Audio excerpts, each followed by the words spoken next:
My dad made me choose one of the 10 goddesses to marry. This video is purely for entertainment and does not violate copyright or laws. The rights to the novel and the image belong to the original author. We do not claim ownership. Don't forget to like and subscribe. Chapter 326. We should be more cautious. Zhu Ruan crouched down, covering the wound with one hand and holding the dagger tightly with the other. He first looked at Jingu Jiaokai, who was inseparable from Liu Yui.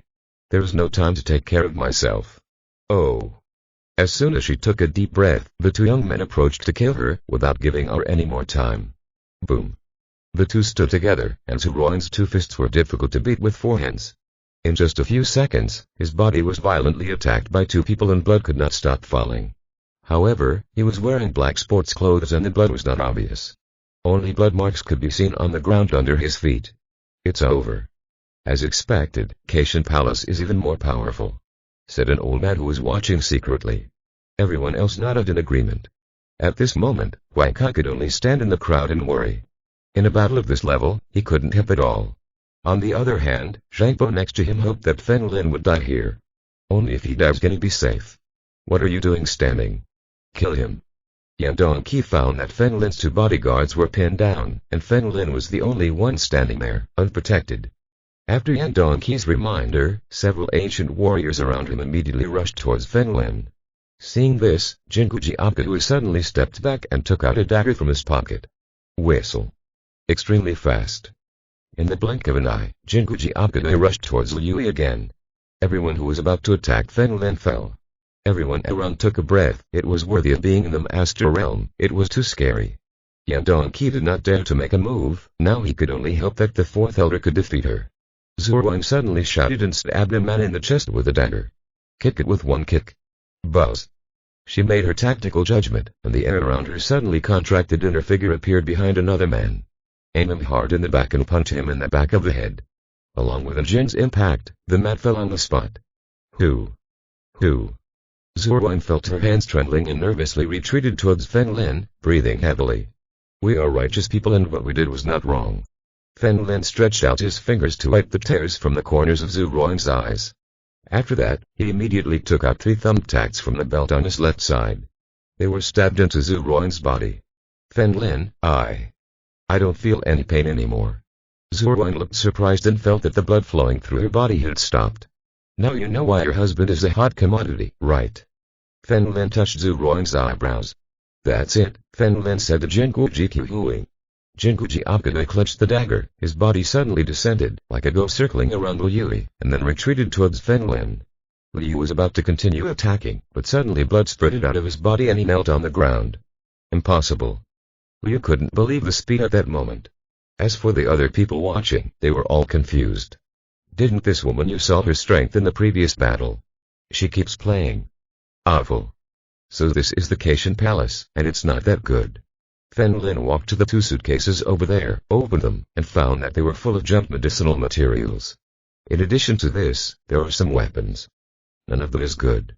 It seems that the only option is to go to Caitian Palace and visit it in person. Boy. You won't end well if you provoke our Caitian Palace. Liu endured the severe pain, pointed at Fen Lin and shouted. Okay. I also plan to visit Caitian Palace and led the way. Fen Lin glanced at him lightly. Okay. If you really dare to go, I will consider you a hero. Liu tried his best to stand up. Follow me. Fen Lin hugged Zhu Ruan's waist and followed him with a smile. Before leaving, he nodded slightly towards Wang Kai who was there. Outside the door, Liu came to a black BMW, took out a bandage from the trunk, and wrapped the wound on his body with it. Fen Lin also took the opportunity to observe Zhu Ruan's injury and felt that it was almost finished. Just remove all the thumbtacks. Get in the car. Liu sat in the driver's seat and looked at Fen Lin and the others. Fen Lin and the other 3 people sat in the back row, and he sat between Zhu Ruan and Jingu Jiaokai. Do you know? This is a real battle. If you don't kill others, others will kill you. Fen Lin put his arm around Zhu Ruan's shoulders and whispered in her ear. Do you regret entering the world of ancient warriors? Do not regret.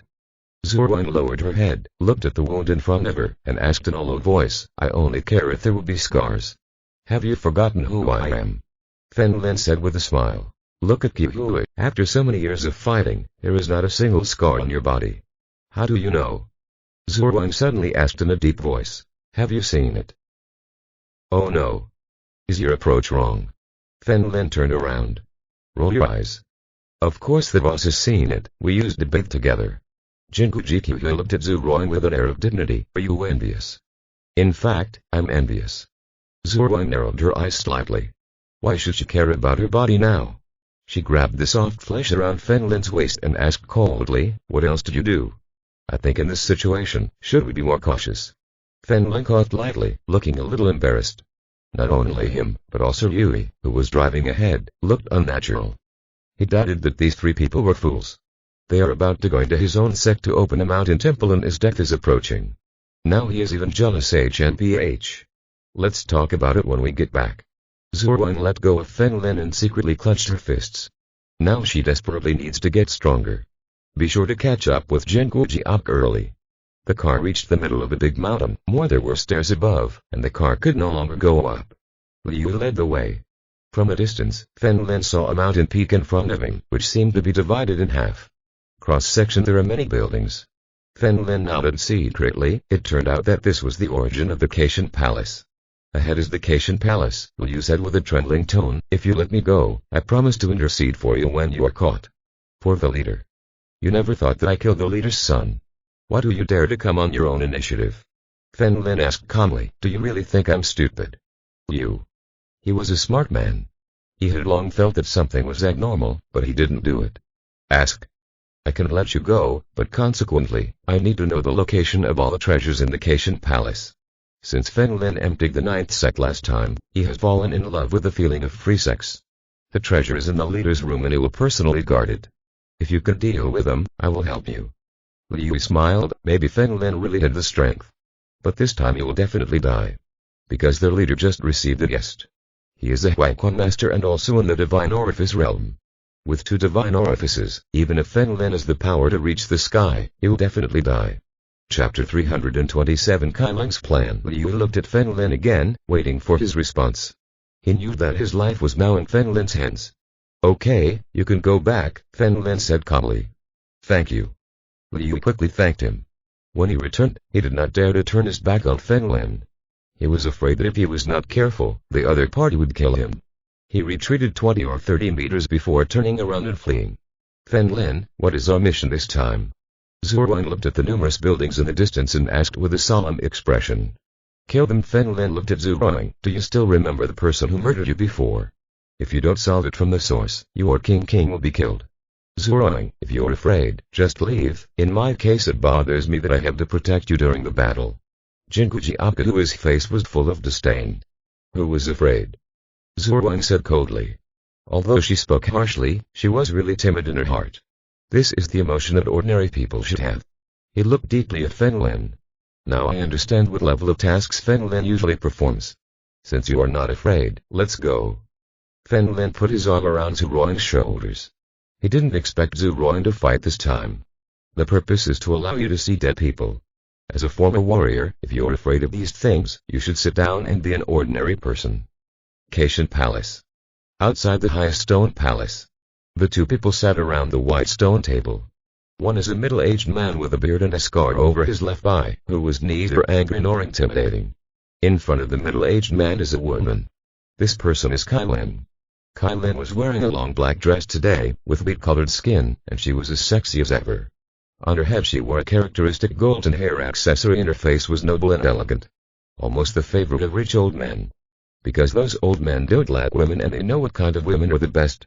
Mature, sexy, noble. Almost everyone was busy. Behind Kai Lin was a bald old man. The old man has a black flame tattoo between his eyebrows. This person is the 3rd elder of Huaquan, Kai Xian. Master, it's my pleasure to cooperate. Kai Lin pursed her lips slightly and stood up with a smile. Haha. You're welcome. It's my honor to serve the Lord of the Underworld. Yan Jinping stood up with a smile and his eyes were fixed on Kai Lin, wanting to fall. This woman is truly amazing. I must get it. Anyway, if my son dies, I will have another child with her. Master Yu hurried over and when he saw Kai Lin next to him, he immediately closed his mouth. But it doesn't matter, we are one of our own, Yan Jinping said calmly. Head. Fen Lin came with his masters and said he would destroy us. Liu said in a deep voice. What? So brave. Yan Jinping smashed the stone table into pieces with one palm. A hint of surprise flashed in Kai Leng's eyes, and he said calmly, "Master, since you still have something to do, I will leave first." "Okay. I won't send it." Yan Jinping nodded. Kai Lin and Kai Xian turned around and left, leaving Ye leisurely. Yan Jinping looked at Kai Leng's back, especially the trembling curve of her back when she walked. It was a beautiful scene. "Master, you noticed that Yan Jinping was stunned and did not move, so he reminded him. Oh, let's go." Only then did Yan Jinping react. "Shaolin, sometimes you should improve your dignity a little and not lower your posture too much." Kai Xian put his hands behind his back and looked at Kai Lin lightly. A simple mountain temple can be destroyed by raising your hand. This Yan Jinping, like an ant, dared to think of Kai Lin. "Master, you don't understand this.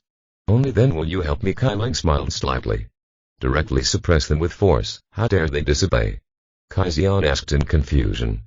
"If you use force to suppress them, they will think better of it, but now, these people are doing their best for me." Kai Lin paused and smiled, "Because everyone loves me." "Forget it, I can't play with the intrigues." "You." Kai Xian looked towards the mountain peak. "Is the Fen Lin you just mentioned the one you were talking about?" "Yes, Fen Lin killed Yan Jinping's son. I found him this time to let him try Fen Lin." Kai Lin raised the corner of his mouth slightly and stopped in place. "Based on Fen Lin's strength, think of a perfect way to deal with him. Fen Lin is really troublesome. Don't kill him. You must find a way and never let go of your own power. It's in the hands of others." When Kai Xian said this, he was suddenly surprised. "How about we use Shangkingru? Force a woman to do that kind of thing, it will be invaded by the poison of love. It causes nerve damage and falls into a deep sleep, which is no different from the vegetative state. I have already thought about it. There should be ashes holy glue in Fen Lin's body." Kai Lin shook her head. When the mother's body did not recognize her as a host, she came up with this method. Use your own body, or even Kiao, to make Fen Lin fall into the trap. But there are several signs that Fen Lin still has ashes holy glue in his body. Ashes holy glue is extremely strong devouring power. Ashes holy glue can easily swallow poisons that are harmful to the host. Superior, but it is still weak against Synchru. Using this method will only make the sealing of the forest cheaper and vain. It's really troublesome. Let me take action and beat him into a vegetative state." Kai Xian said sharply. "So, I want to test Fen Lin first. After all, he is that woman's son. Be careful of the guardianship." Kai Lin raised her hand and a colorful butterfly flew out of her sleeve. The butterfly flapped its wings and flew towards the Caitian Palace. In front of the gate of Caitian Palace, Fen Lin and the other three were surrounded by many disciples. Yan Jinping and the sect elders mobilized and stood in front of Fen Lin with proud faces. "Are you Fen Lin?" Yan Jinping asked expressionlessly. "Not bad." Fen Lin agreed. "You killed my son and still dared to come to our Caitian Palace. Should I say that you are arrogant or ignorant?" Yan Jinping shook his head calmly. "I came here this time to reason with you. It was your son who provoked me first." Fen Lin shrugged with a smile. "It is an honor for you, Yan Jinping's son, to provoke you, and you should suffer it." Yan Jinping pointed to Fen Lin's head. "Who will take his head for me?" "Master." "I'll go." The old man with the goatee stood up. "He is the fifth elder. Now he has entered the master realm."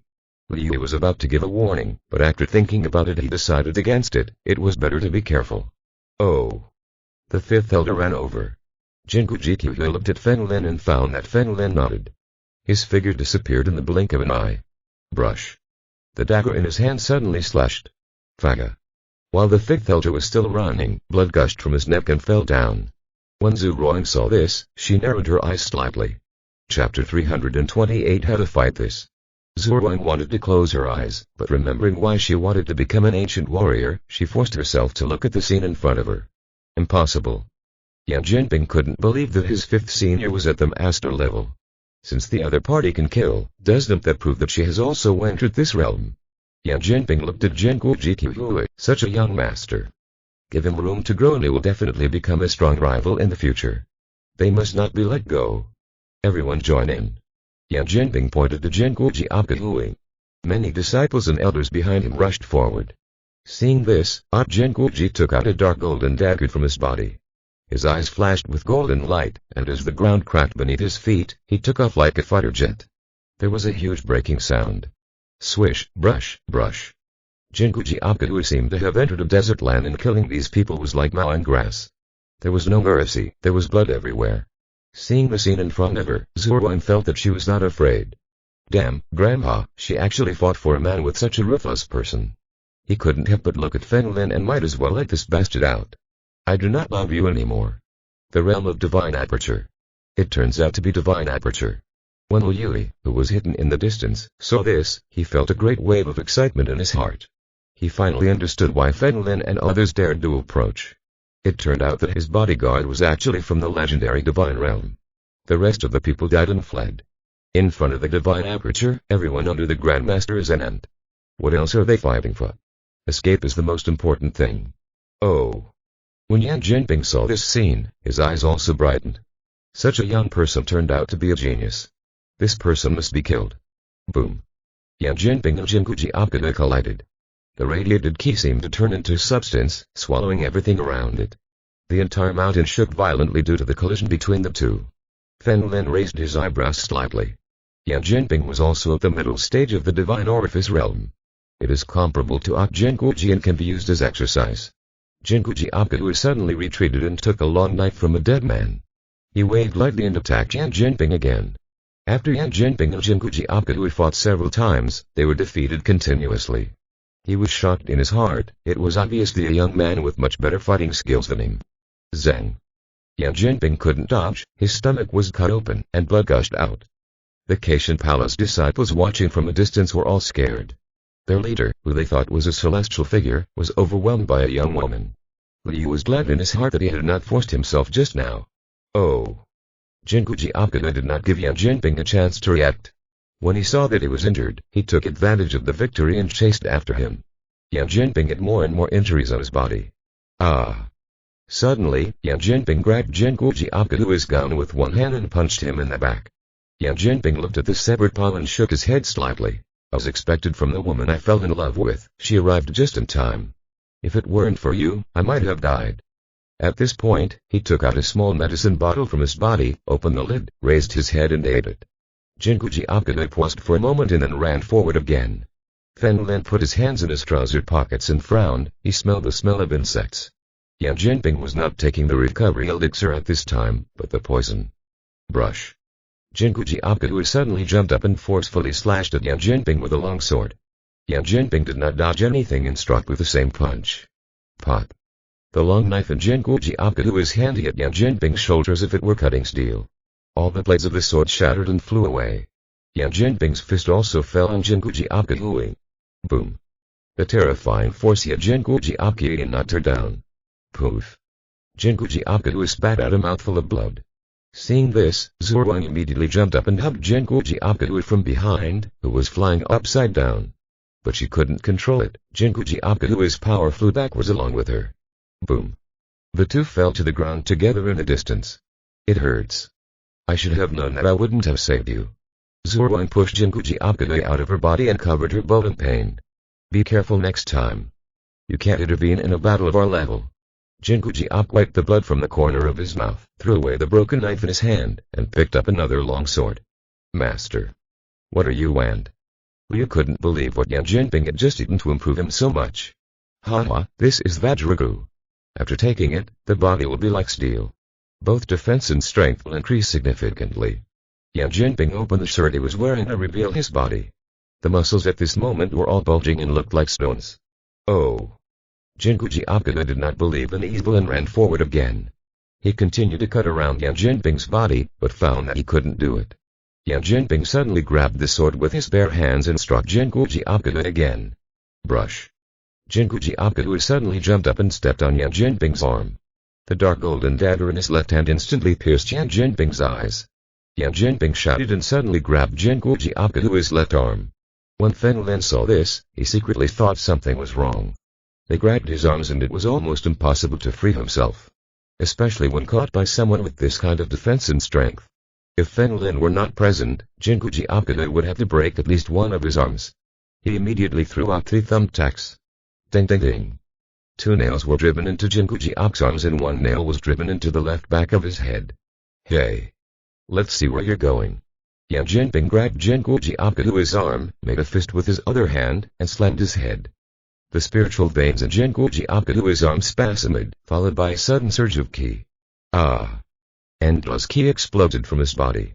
Boom boom boom, and he hit Yan Jinping's eyes with the fist of his other hand. The sound of each blow echoed in the mountains. Yan Jinping was so dizzy from the beating that he could only grab Zheng Gujiak's arm and throw him to the ground. Boom. The ground beneath him suddenly collapsed and then webs of cracks spread in all directions. Oh! Zheng Gujiak was so shocked that another mouthful of blood spurted out. He was so weak that he couldn't even open his eyes. Fen Lin took out another thumbtack, threw it out, and stuck it right below Zheng Gujiak's left eye. Zheng Gujiak's eyes suddenly widened. Oh! He suddenly ran out again and grabbed Yan Jinping's other eye. After the dagger penetrated, she immediately retreated towards Fen Lin. Ah! My eyes! My eyes! Yan Jinping covered his eyes and stumbled like a headless fly. Zhou Ruan looked at the black thumbtacks on Zheng Gujiak's body and remembered that Fen Lin had treated herself before. Could it be that these thumbtacks have other uses besides healing? Everyone in the Cation Palace in the distance discovered that their leader was blind. Everyone was stunned. How to fight this? Chapter 329 is all virtual, you can't control it. The many Cation Palace disciples look at each other. In the end, most of the people fled. The leader is blind, and as for the sect's elders and masters, almost all of them are dead. If they don't flee, will they die with them? Stop joking with me. They joined Cation Palace because, to put it bluntly, they wanted someone to cover them and pursue a higher realm. They have no determination to live and die with the Cation Palace. TSK TSK TSK. Just as Yan Jinping collided with each other, the bulging muscles on his body were like deflated rubber balls. He knew that this was the end of Gu's duration. Don't kill me. Don't kill me. My son deserves to die, please forgive me. Yan Jinping immediately knelt on the ground and begged. Zheng Gujiak looked at Fen Lin and found that Fen Lin did not respond, so he walked over. But Fen Lin suddenly grabbed her shoulder. Do you dare? Although Fen Lin did not look at Zhou Ruan knew that Fen Lin was asking her. Zhou Ruan lowered her head and said nothing. Fen Lin then let go of Zheng Gujiak's shoulders. Zheng Gujiak showed no mercy and ended Yan Jinping's life. Sir, I'll take you to search for the treasure now. When Liu saw this, he was so scared that he knelt on the ground and his body trembled. Seeing how strong Yan Jinping was at the moment, he felt that he was about to win, but he didn't expect this woman to be even more powerful. Okay, take us there now. Fen Lin removed all the thumbtacks from Zheng Gujiak's body and stabbed them in several other places. Zheng Gujiak was originally full of energy, but almost instantly became depressed. Fen Lin put his arm around her waist and said with a smile, stimulating the meridians for a long time is not good for the body. Zheng Gujiak rested his head on Fen Lin's shoulder. Okay, you worked hard today. Fen Lin nodded with a smile and took the initiative to squat in front of Zheng Gujiak. Zheng Gujiak lay on Fen Lin's back and hugged Fen Lin's neck with both hands. Zhou Ruan next to her didn't say anything. She was a person who took the overall situation into consideration. Know when it's okay to be mean and when it's not. In this battle, Zheng Gujiak was the one who did all the hard work. A colorful butterfly left the treetops in the distance. It flapped its wings and finally landed on Kai Ling's fingertips. Shaolin, how strong is Fen Lin? Kai Xian asked from the side. This, haha. It's beyond my expectations. Fen Lin didn't take action, but a young woman next to him did. Kai Ling turned around in surprise and looked in the direction of Cation Palace. Yan Jinping is dead. He was killed by that woman. Kill. What? Yan Jinping has just entered the middle stage of divine aperture, and with the Vajragu you gave him, he will be able to fight even if he faces the late stage of the divine aperture. Kai, otherwise the first elder and the second elder will encounter trouble again. What should I do? What about Feng Lin? Do you need me to take action? Kai Xian, touching his chin, Kiao, is it okay? Kiao is back and arrived at the high place of Cation Palace with Zhou Ruan. Here is a stone palace that looks very spectacular. Liu looked at Fen Lin flutteringly. This is the leader's residence. Fen Lin said lightly. Yes. Liu nodded and entered the stone palace. Fen Lin looked at Zhou Ruan next to him and followed him. The floor inside is also stone, smooth as a mirror. Liu walked to the back of the palace, where there was a blank stone bed. Liu walked over and pushed him away hard. Underneath there is a cubic meter of space where things are placed neatly arranged. There are treasures of heaven and earth, elixirs and books. The quality is okay, but the quantity is a bit small. Fen Lin took a look and said. But something is better than nothing. After all, it is the Cation Palace and there are still many gaps between it and the ninth sect. Finally, Fen Lin asked Zhou Ruan to pack up all these things and let him carry them on his shoulders. Besides here, what other treasures are there? Fen Lin looked at Liu and asked. No more, this is all I know. Liu knelt on the ground again. Sir, please let me go. Okay, let him go. Fen Lin looked at Zhu Ruang. Let's go. Zhu Ruang nodded. Liu continued to kneel on the ground and finally breathed a sigh of relief when he saw Fen Lin and others leaving. He got up and left the stone palace first. When he discovered that Fen Lin was indeed gone, he immediately returned. He reached the 1 cubic meter hole first and stepped on the bottom. Click. The thick stone slab shattered and there was another layer at the bottom. Liu bent down, opened the stone, and took out a piece of white metal from inside. The shape of this piece of metal is similar to that of a sword. Although I have known for a long time that there's a secret compartment under the secret compartment, I don't know where the switch is. Liu couldn't help but raise the corners of his mouth. I don't expect the leader to die like this, so who dares to control your agency? This should be a martial art, right? A voice came from behind Liu. Not bad, damn. Who? Liu suddenly turned around and found that Fen Lin had returned carrying Jinguji Akane on his back. Zhu Ruang also followed him. Liu was so scared that he backed away repeatedly. He didn't expect that the other party would not leave. This secret compartment has 2 layers. According to ordinary people's logic, after finding the treasures in the first layer, they really won't think that there's a second layer. Zhu Ruang next to her said to herself. Did you know? All skills are virtual. Most people can't practice if they tape them. It will also lead to death. You can't control it. Fen Lin walked towards Liu and said with a slight smile, Give it to me. I can grab it. Liu was so scared that his body trembled and he knelt on the ground with a plop. I am willing to offer you my life for mercy. I was wrong. Brush. Suddenly, Liu had blood spurt out of his mouth and he fell to the ground. Fen Lin picked up the iron piece and said with a smile, Go back, hotel. Fen Lin removed all the thumbtacks from Jinguji Hui. After carefully testing the elixirs obtained, it turned out that there was a bottle for treating injuries. Fen Lin gave one to each of them. Okay, you 2 lie down for a while and I'll buy some medicinal materials. Fen Lin greeted the 2 of them, especially the scars on Zhu Ruang's body. If treated early, there will be no scarring. He drove his Wuling to a pharmacy. After buying a large bag of Chinese medicine, Fen Lin quickly left. Just as he was leaving the store, he bumped into the woman who appeared from the side. She was playing with her mobile phone with her head down and didn't notice Fen Lin. Fen Lin poured out most of the medicinal materials in his hand. Don't you have eyes? The woman shouted. Well, is that you? I'm sorry. This woman was Zhang Bo's girlfriend, Lin Feng, who we had dinner with yesterday. Lin Feng, do you know him? A prim woman next to Lin Feng asked calmly. He is just Huai Kai's younger brother. Lin Feng looked at Fen Lin disdainfully. Do you know how expensive my clothes are? Can you afford them?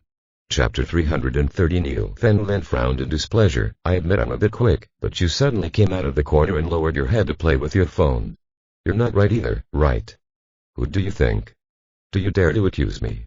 Lin Feng said to Fen Lin cursedly. You think that just because you knew Huai Kai, you're amazing, right? Yes, what's wrong?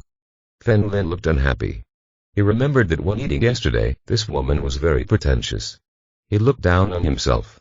Haha. All right. Very good.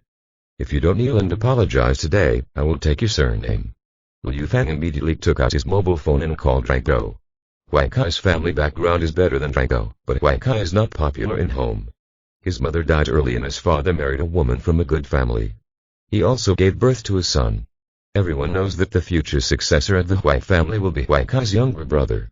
Yang Shengwang, the young master of the hidden family, has a better relationship with Shangbo. This is a giant existence. Even the Huai family did not dare to provoke him. Lin Lively, you are so presumptuous. Shangbo on the other side was inviting Huai Kai to dinner. He was really scared by Fen Lin. For a big shot at that level, destroying his family is like taking something out of a bag. Now he just wants Huai Kai to speak in front of Fen Lin to save his crisis. At first he was overcome with fear, and when he heard that someone dared to bully his girlfriend, he suddenly became angry. If I don't dare to deal with Fen Lin, why don't I dare to deal with you? Master Huang, someone is bullying my girlfriend, I'll go there. Shangbo stood up and said.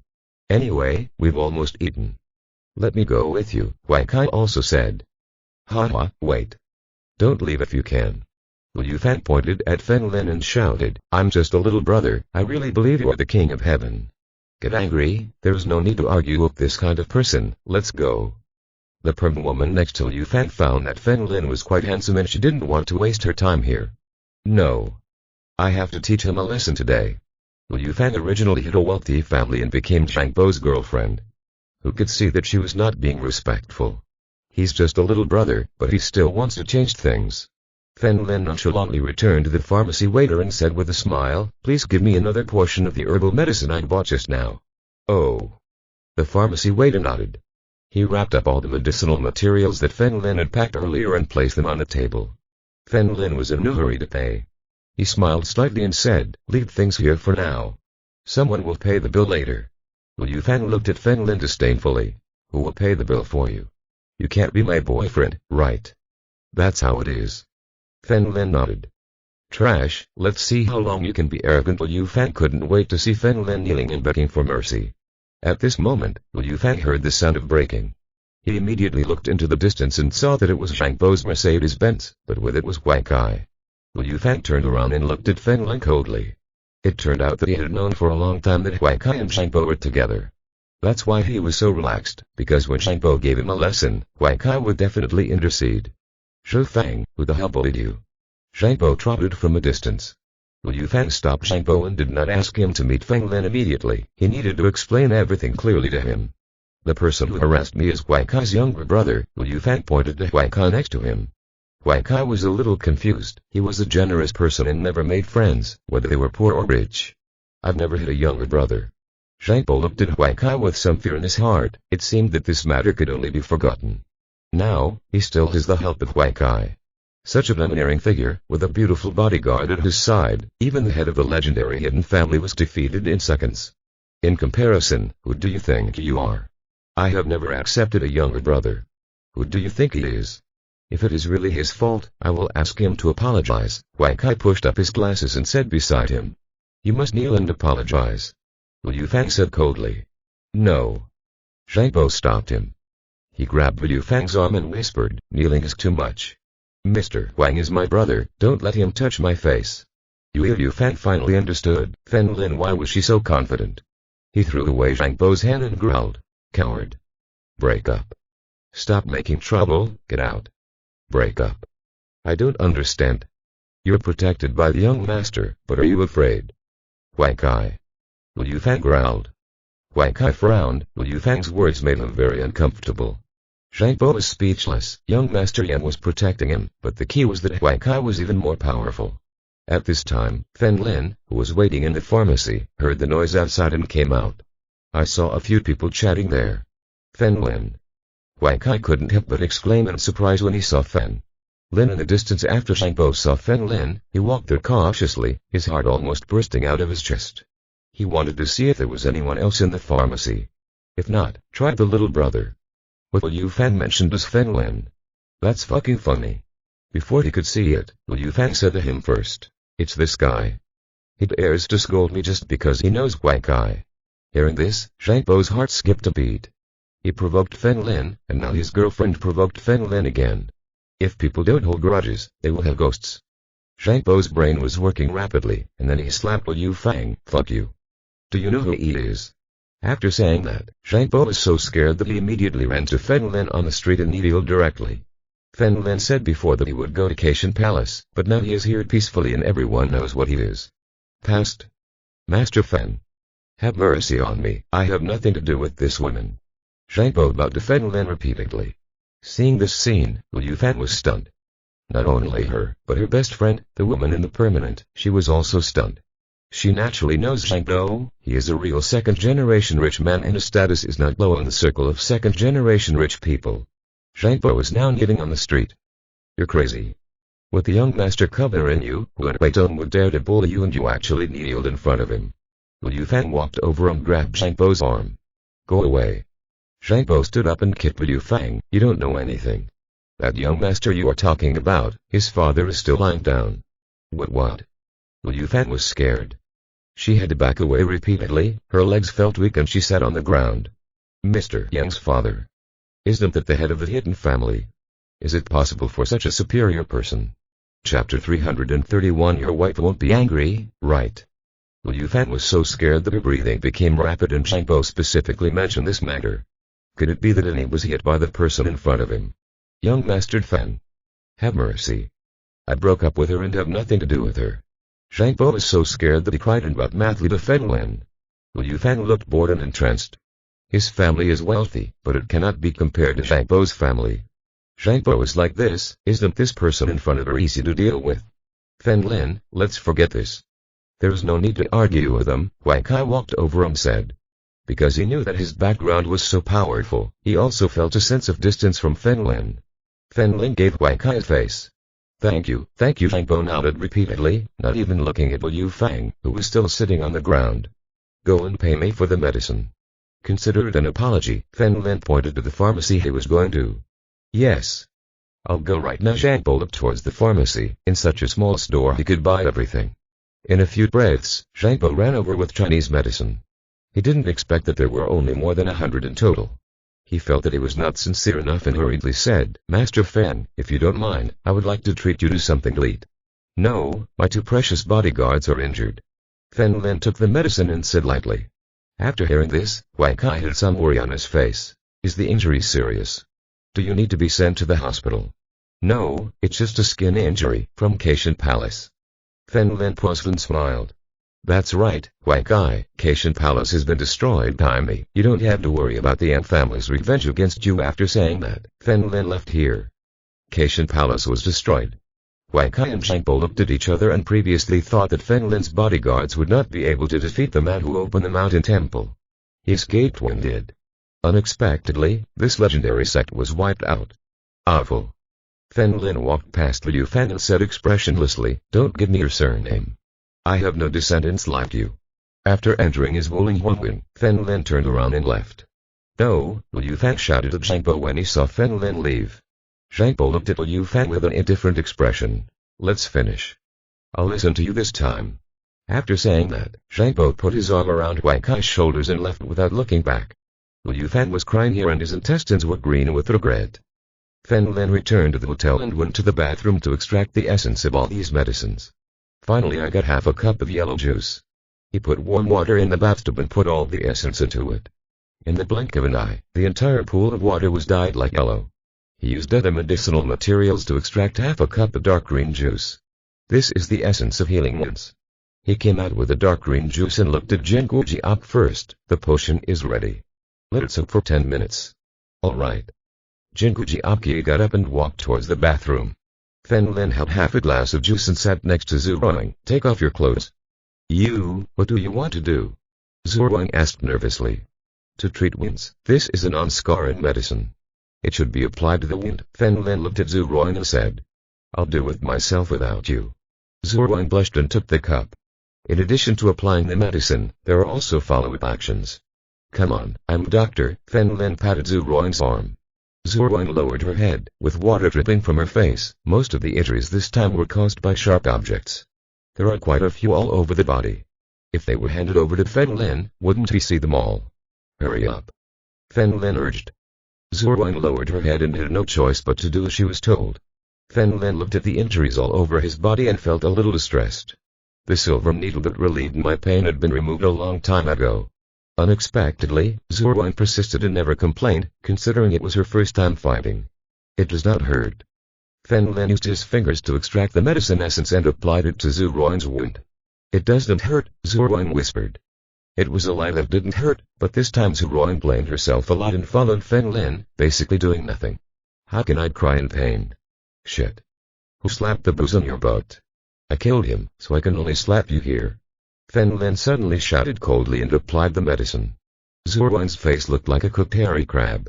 He tried to calm down. When I rescued Shang Gongsai, I suddenly sat on the ground, as if I had hit a stone. Fen Lin nodded and continued busy with the work at hand. 30 seconds later, Zhu Ruang suddenly asked, I remember the bruise wasn't that big, why haven't you finished applying it yet? There's a lot of meat here, and it needs to be massaged all over. To allow the wound to be absorbed. Oh. Zhu Ruang nodded. A minute later. Zhu Ruang asked, are you still absorbing it? Not bad, Fen Lin nodded. Really? Do you think? I will bite you to death. Zhu Ruang blushed, turned around and took a bite.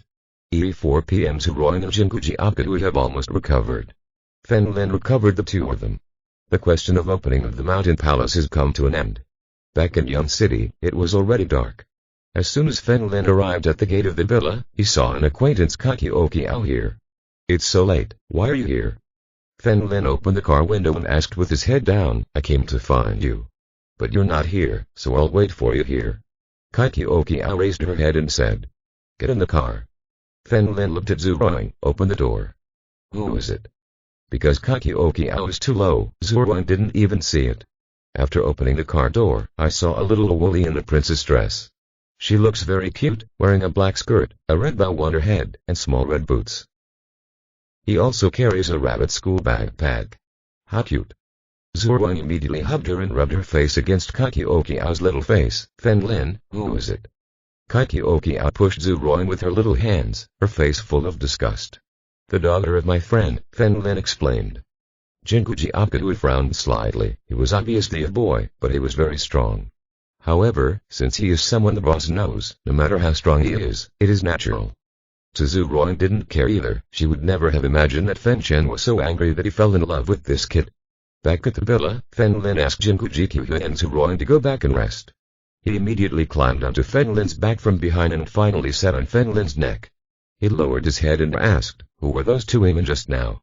"Very simple." He came to a milk tea shop and bought a cup of milk tea for Kakioki, preparing to ask about Huang Quan.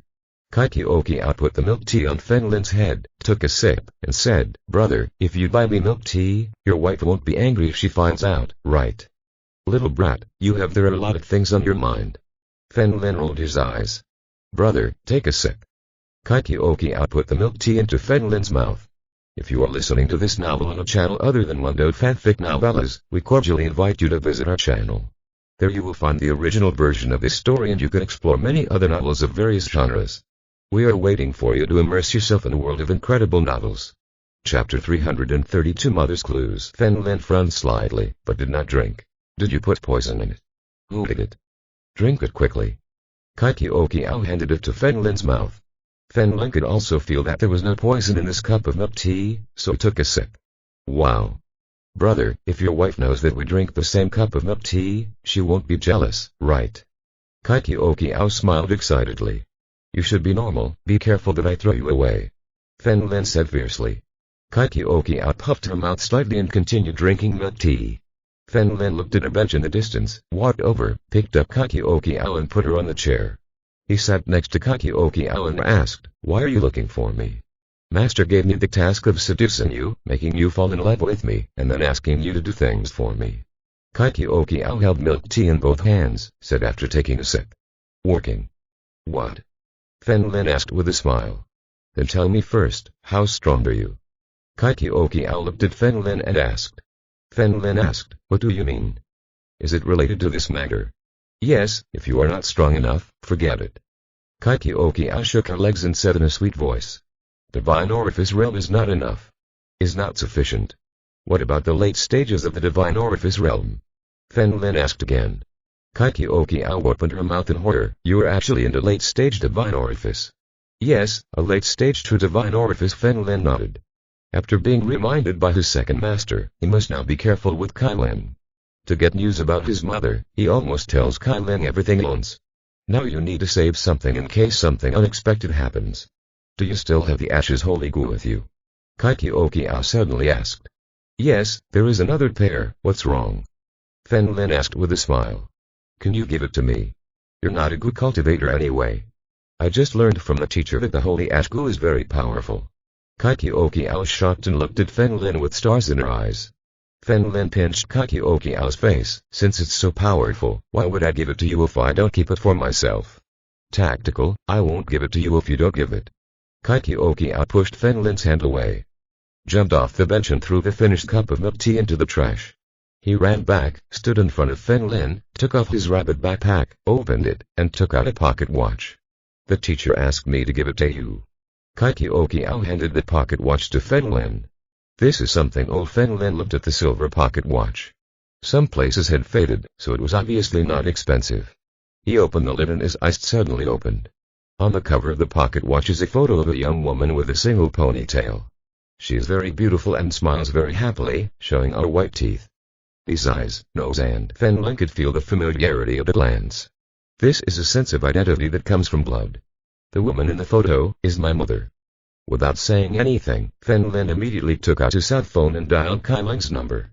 After several busy signals, Kai Ling answered the phone. Where did you get this photo? Fen Lin's voice trembled. I know your mother, so of course I have something from her, Kai Ling said with a smile. I just investigated some clues about your mother. Say it quickly. Say it quickly. Fen Lin shouted impatiently. I'll send you an address, go and ask her, Kai Ling asked with a smile. Kyokiao should still be there, right? Yes. Fen Lin looked at Kyokiao in front of him. Tell him to come back right now. Something's wrong with me. Kai Ling paused and continued.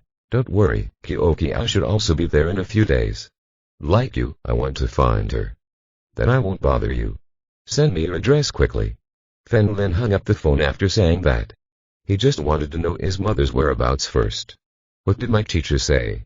Kyokiao put her backpack behind her again. She asked you to come back immediately and you said something to her, Fen Lin said to Kai Ling about Kyokiao's words. Okay, I'll leave first. I have a helicopter here, Kyokiao jumped in. See you off. Fen Lin followed. No need. Kyokiao greeted Fen Lin, then smiled and headed to the end of the road on the outskirts of the suburbs. He took out his phone and sent his location. In just 10 minutes, the helicopter landed on the road. Kyokiao arrived at the helicopter and found Kai Ling sitting here. Master, are you here in person? Kyokiao jumped up in surprise and sat next to Kai Ling. Kai Ling nodded and gestured to the driver. The helicopter took off slowly.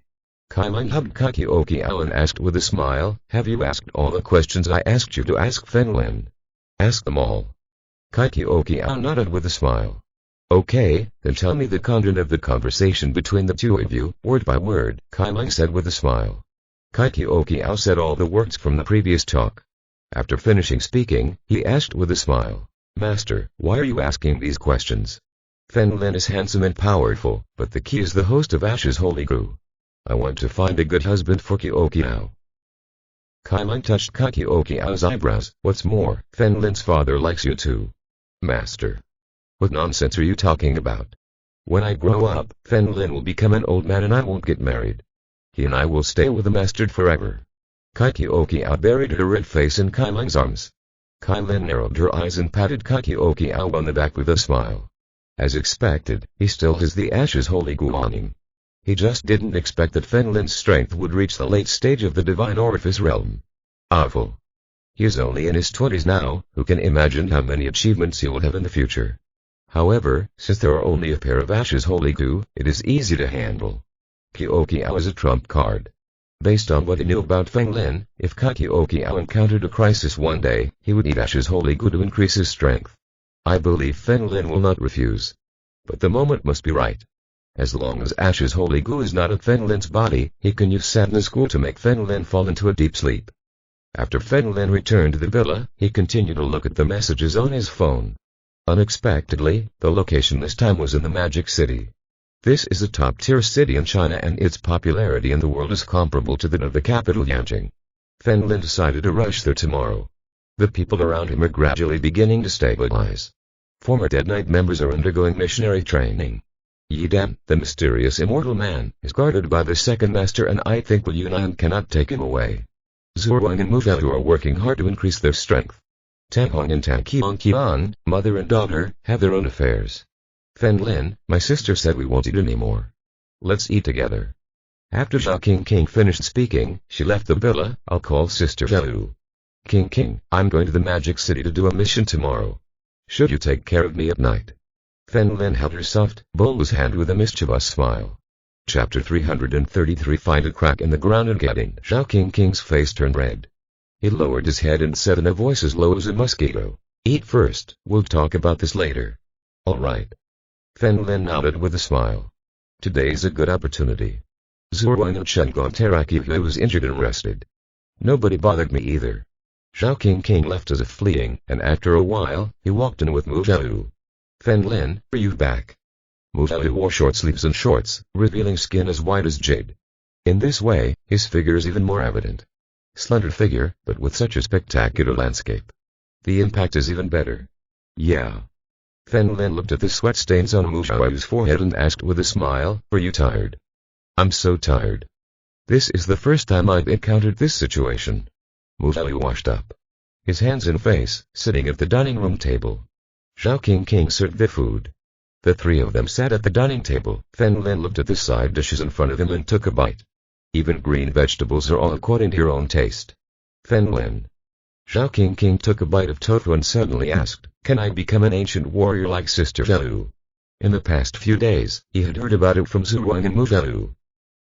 Especially every time I go to the opposite door to ask Zhu Ruang and Mu Xiaoyu to eat. Watching them train in the courtyard, their fighting prowess was beyond his knowledge. Of course, but it depends on the talent. Fen Lin smiled at Zhao King. "Why do you want to be an ancient warrior?" I want to help you. If I also become an ancient warrior, you will carry out all the executions that I can accompany you on dangerous missions." Zhao King did not lower her head this time, but looked at Fen Lin very solemnly. "If you are not tired, you can go to the opposite side to train every day when you get back from work." Fen Lin replied with a smile. Perhaps it was because times had changed, but Fen Lin found that all the women around him have their own opinions. They all want to help themselves instead of just being housewives. Fen Lin did not object. Becoming stronger was not a bad thing. Perhaps one day Fen Lin could even gather an army of wives. When it comes to fighting, you don't even need to do it yourself, your wife can take care of the enemy. "Thank you." Zhao King looked happy and was motivated to eat as she lowered her head. Fen Lin had eaten and drunk enough and collapsed comfortably on the sofa. Mu Xiaoyu and Zhao King washed the dishes together. Afterwards, Mu Xiaoyu returned to her room and prepared to take a bath and rest. She had been like this these past few days, falling asleep when she was very tired. Zhao King looked at Fen Lin timidly, found that he was looking at her, and lowered her head timidly. I'm going to take a shower first." Zhao King immediately went upstairs. Fen Lin's eyes suddenly narrowed into a thin line when he saw this. Is King giving a hint? He immediately followed him and took Zhao King's hand from behind. "Let's go together." "No."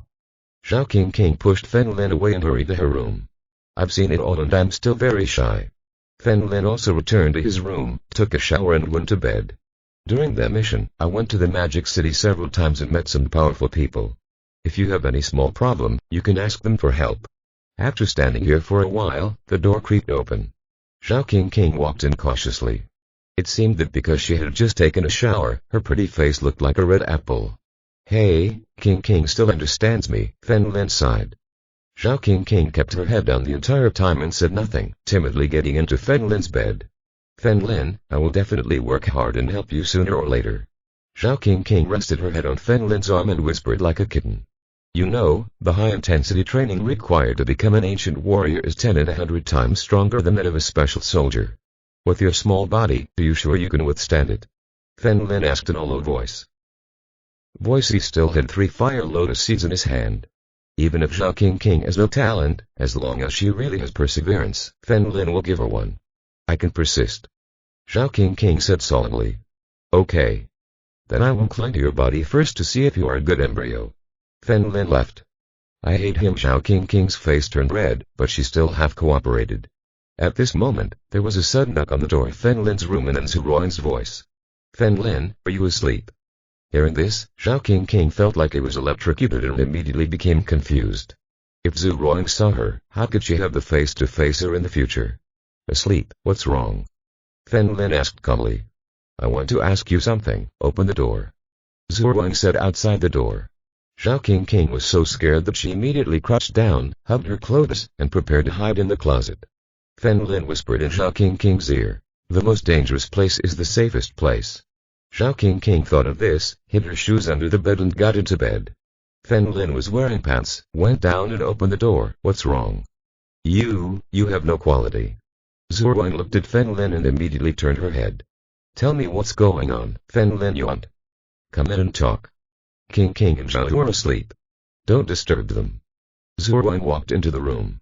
Zhao King, who was hiding under the quilt, suddenly trembled and didn't know what to do. Fen Lin seemed calm and quickened his pace to get into bed. Zhao King pressed Fen Lin and tried to calm her breathing. "The medicine you applied to my body has solidified now. It feels like black tape." Zhu Ruang pointed to the wound on her arm. "Yes, that's the medicine. Take off all the medicine early tomorrow morning and the scars will disappear," Fen Lin said calmly. "It's amazing. I remember that you made these medicines using traditional Chinese medicine. Can you give me the recipe? Zhu Wang walked towards Fen Lin and smiled shyly. The dream of many people is to be able to treat scars without laser surgery. If this medicine can mass produce, it will definitely take the company to a higher level. As a wife, you have never fulfilled your duties as a wife. You are ruthless in taking my things. Fen Lin smiled lightly and said, I can give you a batch. Tell me, at what price? Husband Zhu Ruang sat next to Fen Lin. To be precise, he was sitting next to Zhao King. Zhao King was so scared that she cried and leaned against Fen Lin timidly, without even dare to breathe. Don't play with me like that. I like real things. Sleep with me today and I will do it to you tomorrow. Fen Lin knew that based on Zhu Ruang's character, she would definitely refuse. He then scolded himself for being shameless and left the room. But Fen Lin guessed wrong. Zhu Ruang smiled and nodded. Okay, this is what you said. Zhao King was stunned. She just wanted to find a crack in the ground and crawl in. It's all Fen Lin's fault. You don't hear it, hiding in the closet is better than staying here. P.S. Sorry guys, I'm late for something. I met a driver when I got home today. She was waiting for the traffic light and she immediately reversed. Chapter 334 Heading to the Magic City. Fen Lin was also confused. Why didn't Zhu Ruang act according to common sense today? What the hell, if he is allowed to see Zhao King? King will definitely not be accompanied so easily in the future. Honey, are you sure? Fen Lin asked in surprise. Yes, anyway, you just said sleep. If you dare to do strange things to me, I will bite you. Zhu Ruang took off her shoes as she spoke. Stop. Fen Lin suddenly stopped Zhu Ruang. Zhu Ruang asked calmly, Are you not welcome? Or are there other guests here today? Zhao King gritted her teeth. She couldn't take it anymore and was ready to come out and admit she was here. If she continues to hide, it will be even more embarrassing if Zhu Ruang finds out. You think too much. You usually sleep on my left side. The left side is closer to my heart. Fen Lin said some earthly words of love. It's impossible not to say it, because Zhao King is on his right. If Zhu Ruang had just gone to bed, she would be right next to Zhao King. TCH. It's getting more and more disgusting. Zhu Ruang's face turned slightly red, but she still obeyed Fen Lin's words, walked to his left and walked in. Fen Lin immediately turned to the side and faced Zhu Ruang. Separate the two people. Zhao King finally breathed a sigh of relief and was now waiting for Zhu Ruang to fall asleep. Go alone secretly. Early the next morning, Zhu Ruang opened her cloudy eyes and found that what came into view were Zhao King's pure cheeks. She smiled and pinched Zhao King's cheek. Zhao King also woke up slightly. At first, the two didn't feel that anything was wrong, because they often slept together. Suddenly, the two looked at each other, thinking about what happened last night. He obviously slept with Fen Lin. Zhao King wanted to slap herself, but she fell asleep yesterday and didn't have time to escape. As for Zhu Ruang, when she lifted the quilt, she found that Fen Lin's head had slipped into the quilt and he was sleeping soundly with his pillow in front of her comfortably. Zhu Ruang immediately grabbed Fen Lin's ears, her face full of anger. Fen Lin. What's going on? I'll clean it up. Fen Lin secretly thought that something was wrong. His pillow was too soft yesterday, and he even forgot they were both there. His brain was running wildly, and he finally pushed Zhu Ruang's hand away and said coldly, You still ask me.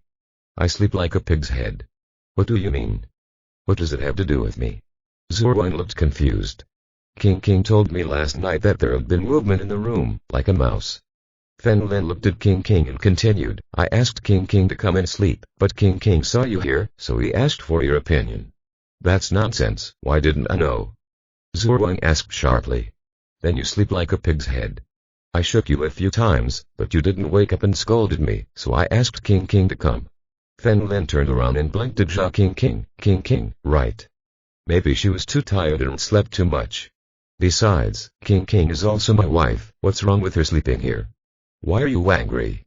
When Fen Lin realized that the matter had passed, he looked at Zhu Ruang with an indifferent expression. Who was angry? Zhu Ruang stood up and puffed her mouth slightly, I don't like sleeping with you and other women. This bad habit must be changed. In the future, I plan to build a large dormitory in the village. Me and all the wives sleep together. You're dreaming. Zhu Ruang pinched Fen Lin tightly, then smiled at Zhao King, don't take it personally, you are my good sister, I won't care about you. Thank you, sister. Zhao King smiled and nodded. After everyone got up, Zhao King began to prepare breakfast. Fen Lin also told the people in front of him that he was going to the Magic City. Zhuang Mrs. This city was very busy. His original wish was to open a company of his own in Shanghai. Before Fen Lin left, he specifically asked Zhuang to go to the company to transport some medicinal materials to remove scars and wounds. Experience from last time, Zhuang immediately contacted and prepared to start production. Fen Lin came to the opposite door again, refined the heavenly materials and earthly treasures he obtained and turned them into elixirs. Well, let everyone take one to improve their cultivation. Fen Lin also brought a dozen of them, treating them like jelly beans to eat when he had nothing to do. Especially Zhuang, Muzhou or Zhao King, who were preparing to become an ancient warrior. For people in the early stages, the effect of these things is still very great. After the incident here ended, Fen Lin boarded a plane and rushed to his destination. Jingu Jiaoku still wanted to follow him. But this time Fen Lin refused, saying that if there was a fight, he would definitely call her. Magic City. Super first-level cities. The airport here is much more luxurious and grand than the one in Yun City. Almost all foreigners are at the airport, but in comparison, there are far fewer in Yun City. He quickly left the airport, took a taxi, and arrived in the countryside outside Shanghai. Rent here is much cheaper than in the city. It is almost full of migrant workers from all over the country. The address Kai Lin gave is near here. Fen Lin was not sure whether the other party was local or rented a house here. He got out of the taxi and walked down a small street, preparing to ask the people nearby. Just as she turned the corner, Wai Mao walked towards her with a black LV bag in his hand. Brother, if I sell you an authentic LV bag for 1,000, I can resell it several times. Wai Mao saw Fen Lin and handed the bag to Fen Lin with a smile. No need. Fen Lin waved his hand gently, he had no time to play with the person. Then I'll give it to you for free. Wai Mao handed the bag to Fen Lin and left quickly. Fen Lin looked bewildered. He had not been to the Magic City for several years. Are all the people here so rich now? He studied the bag to see if there was anything wrong with it. Thief. Stop. I finally caught you. At this moment, a woman dressed in an office uniform arrived from a distance. The other person has long wavy hair, a sweet face, a medium build, and wears black stockings. He ran over panting and grabbed the bag in Fen Lin's hand. Is this your thing? Fen Lin asked strangely. What are you packing? The woman snatched the bag from him. He turned it over and found that his wallet and mobile phone were gone. Where are the things inside?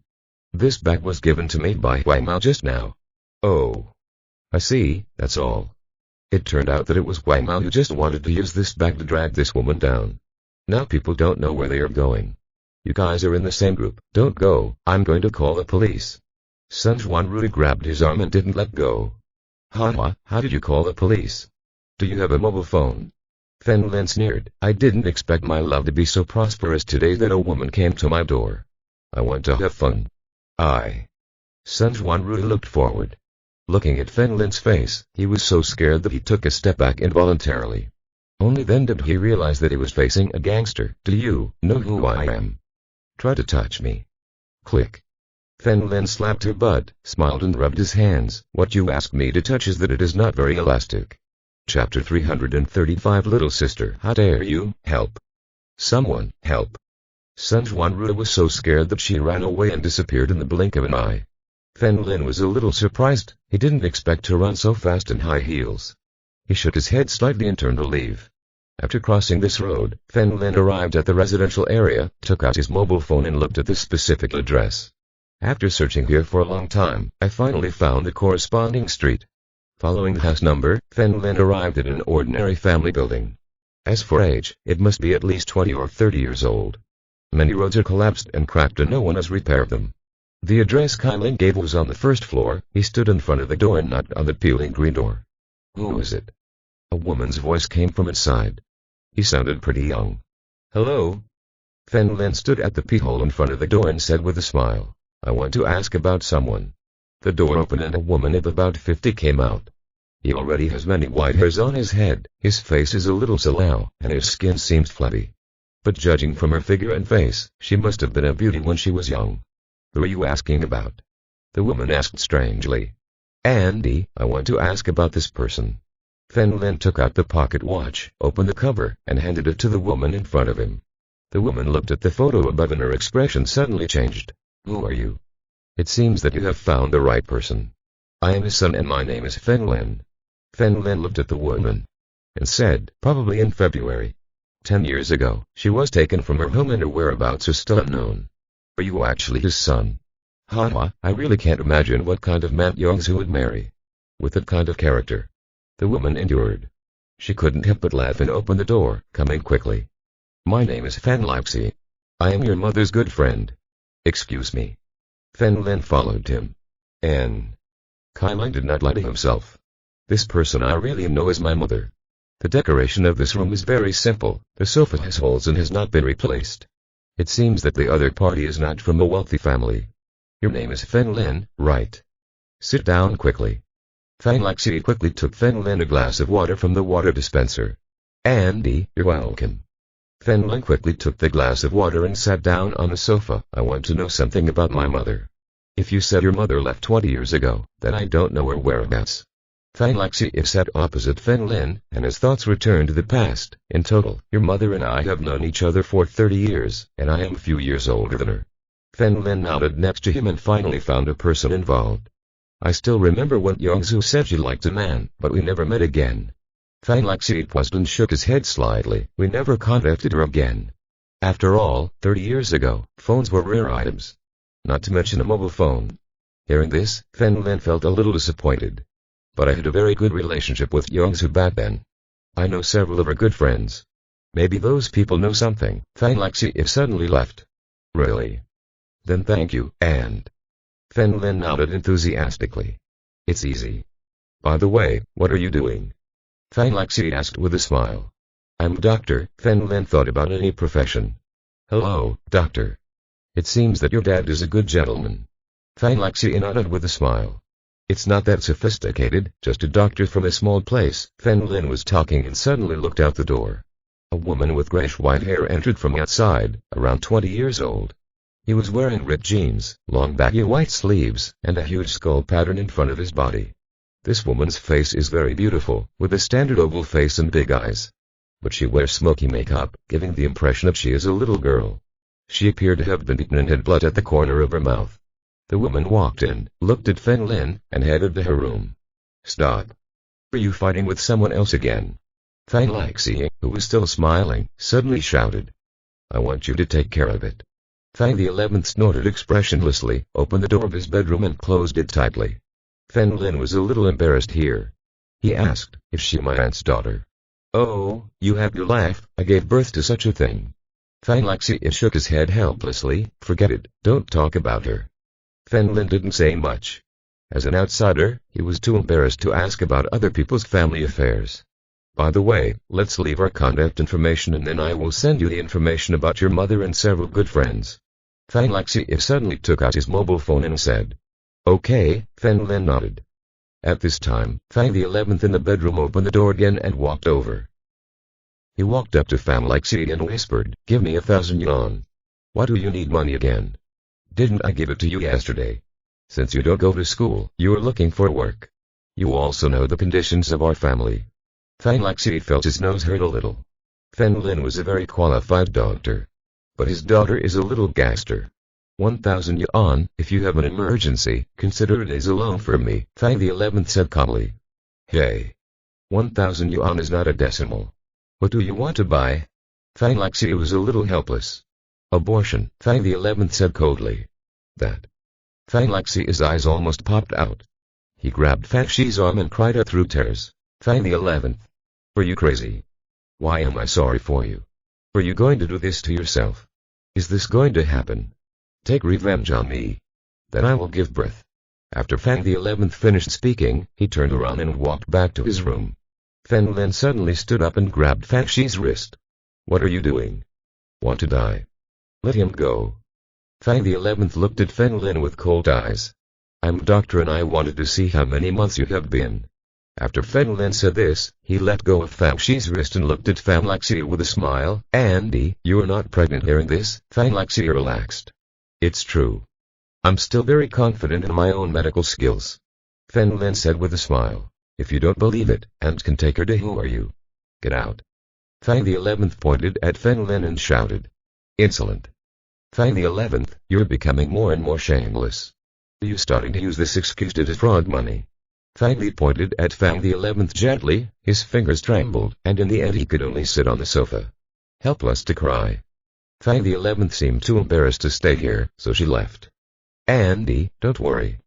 I'll go see what's going on and tell me your contact information later. Fen Lin smiled slightly.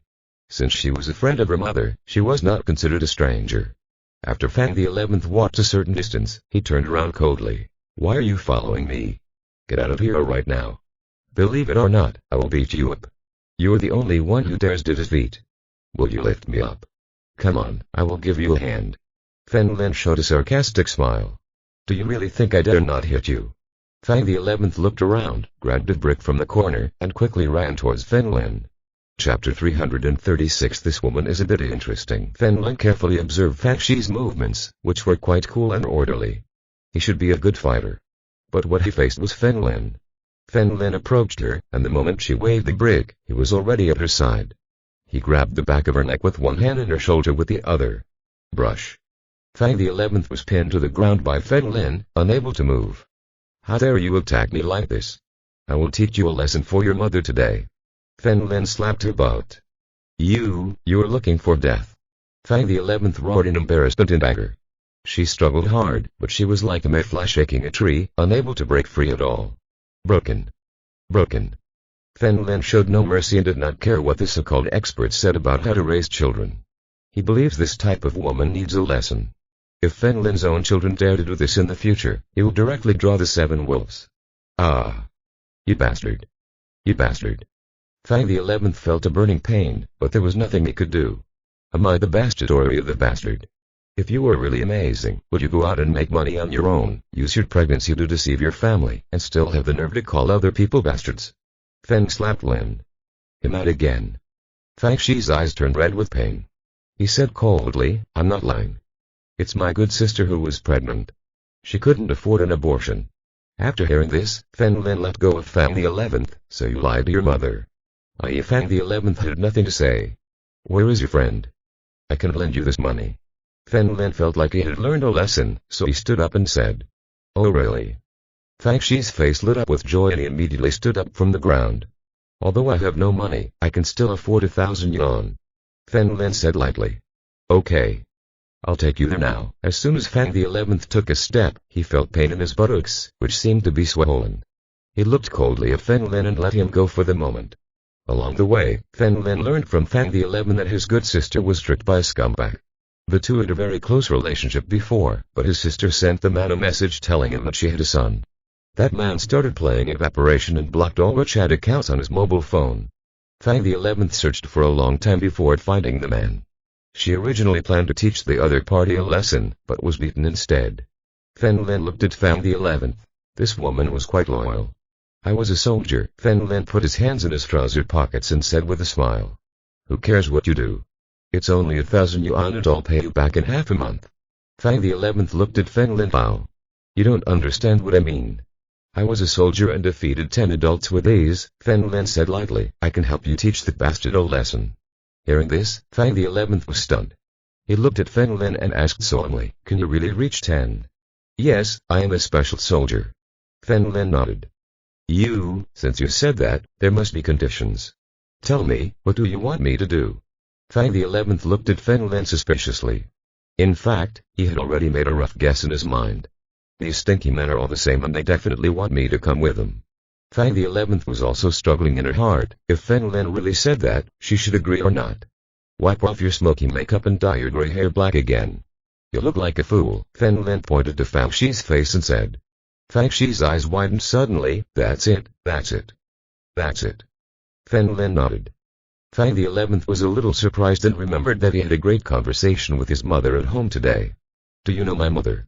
Fang the 11th asked. My mother and yours are good friends. This time I came to Shanghai to visit, Fen Lin said expressionlessly.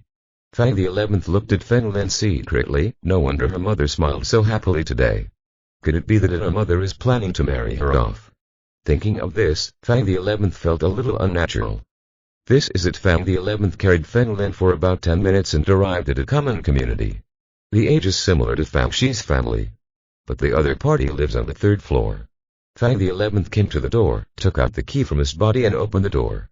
There are wooden floors here and the decoration is not very high-end, like in ordinary people's homes. Sister the 11th. Are you hurt? Did you go look for him? Sitting on the sofa was a woman with short hair, baggy clothes, and a normal appearance. She noticed the corner of Fang Shi's mouth and immediately ran over crying and hugged Fang the 11th. Fen Lin looked at the woman. From the figure, she didn't see her yet. It should be 3 months from now. Okay, this is my friend. Fang the 11th pointed to Fen Lin and prepared to introduce him, but she didn't know his name. My name is Fen Lin said with a smile. Yes, his name is Fen Lin. He's going to lend me money. Let's hit the kid first.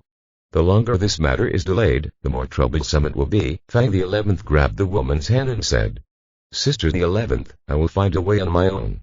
You have helped me enough, the woman said through tears. It's all my fault. Do not hear her. I deserve to die. It has happened. There is no use in regretting. I will take you there now. Fang the 11th looked at Fen Lin. Let's enter contact information and you will transfer the money to me. Fen Lin nodded, and after a wet chat with Fang the 11th, transferred 1,000 to his piece. When Fang the 11th saw the money arriving, he immediately took the woman's hand and left. The three of them took a taxi on the side of the road and headed to a small hospital nearby. If you go to a big hospital in Shanghai, this amount of money is simply not enough. After arriving at the hospital, Fen Lin did not go in, but sat in the hospital lobby and waited for this kind of thing. It will cause permanent trauma to the body. Regardless of Chinese medicine or Western medicine, after all, it is against God's will. A few minutes later, Fang the 11th rushed over again, looked at Fen Lin timidly and said, Give me another 1,000. When will you return them? Fen Lin asked lightly. I will pay you back in half a month. Fang the 11th paused and said. Fen Lin took out his mobile phone again and transferred 1,000 to him. Thank you. Fang the 11th nodded towards Fen Lin and ran away. 2 hours passed before Fang the 11th returned supporting the woman. Several people got back into the car. Fang the 11th chatted with the woman for a long time before leaving with Fen Lin. Do you still need my bully's help? Fen Lin asked with a smile. No need, I'll do it myself. Fang the 11th thought hard at this moment. He was not in a fighting kindergarten. This time the other party will have to stay in the hospital for at least half a month, and if he calls the police, he will most likely go to jail. Fen Lin had already helped her and didn't think anything bad of him. If this incident leads to Fen Lin going to jail, especially if he is still a soldier, then his life will almost be over. Can't you beat him? Fen Lin asked with a smile.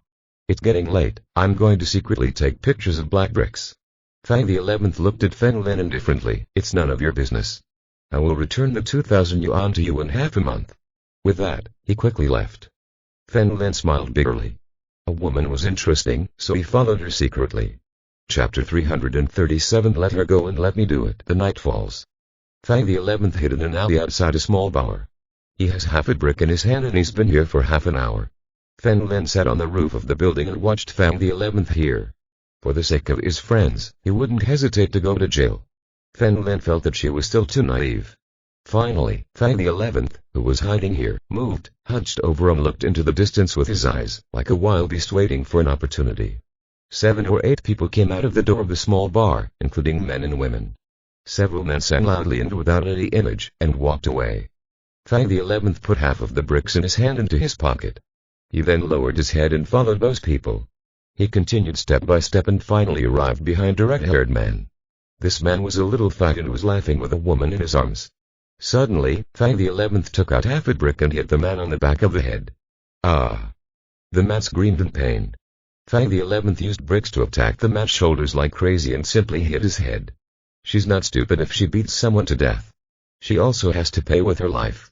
So for the rest of his attack, he aimed for the shoulder, at least to break his arm and make it a lasting memory. It's you again. Several young men around Hong Mao turned around and realized that she was the woman who had taught him a lesson today. I didn't expect her to dare to come. Do it. Do it for me. The redhead covered his head with his hands, looked at his palms, and found that they were covered in blood. He felt dizzy and almost collapsed. When the remaining men saw this, they all rushed towards Fang the 11th. No matter how good a woman is at fighting, she can't beat a few big men. In just 3 strikes, 5 divided by 2, the 2 men pinned down Fang the 11th. Shit. Now we're not on the street during the day. Hong Mao covered his head and pointed at the women around him with a gloomy expression. You have nothing to do here. Let's play together tomorrow. The women here they left immediately. They are simply making money and are not involved in this kind of thing. After all the outsiders left, Hong Mao pointed to the alley in the distance. It was exactly where Fang the 11th was hiding before. Fen Lin was still on top of the building and did not move or take action immediately. This can be considered as a lesson to Fang the 11th and tells him the consequences of doing this. If he rescued people now, Fang the 11th would not be taught a lesson. I challenge you next time.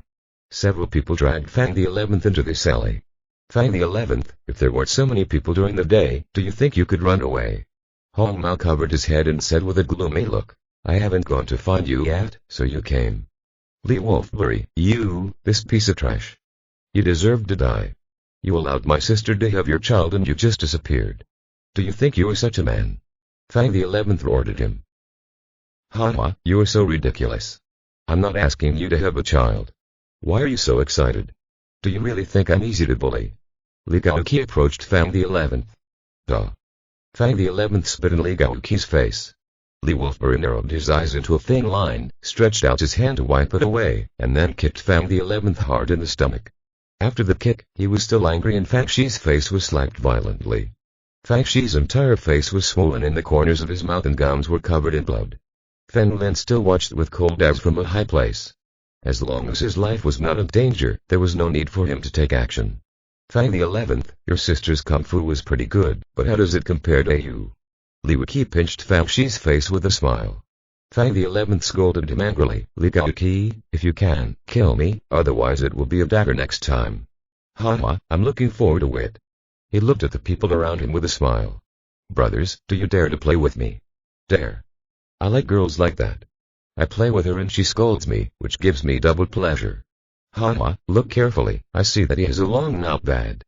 When Fang the 11th heard this, fear finally appeared on his face. What are you going to do? Aren't you afraid of me calling you? Call the police. Whether you can live or not is a question. Li Wolfberry chuckled, let me see what your figure looks like first.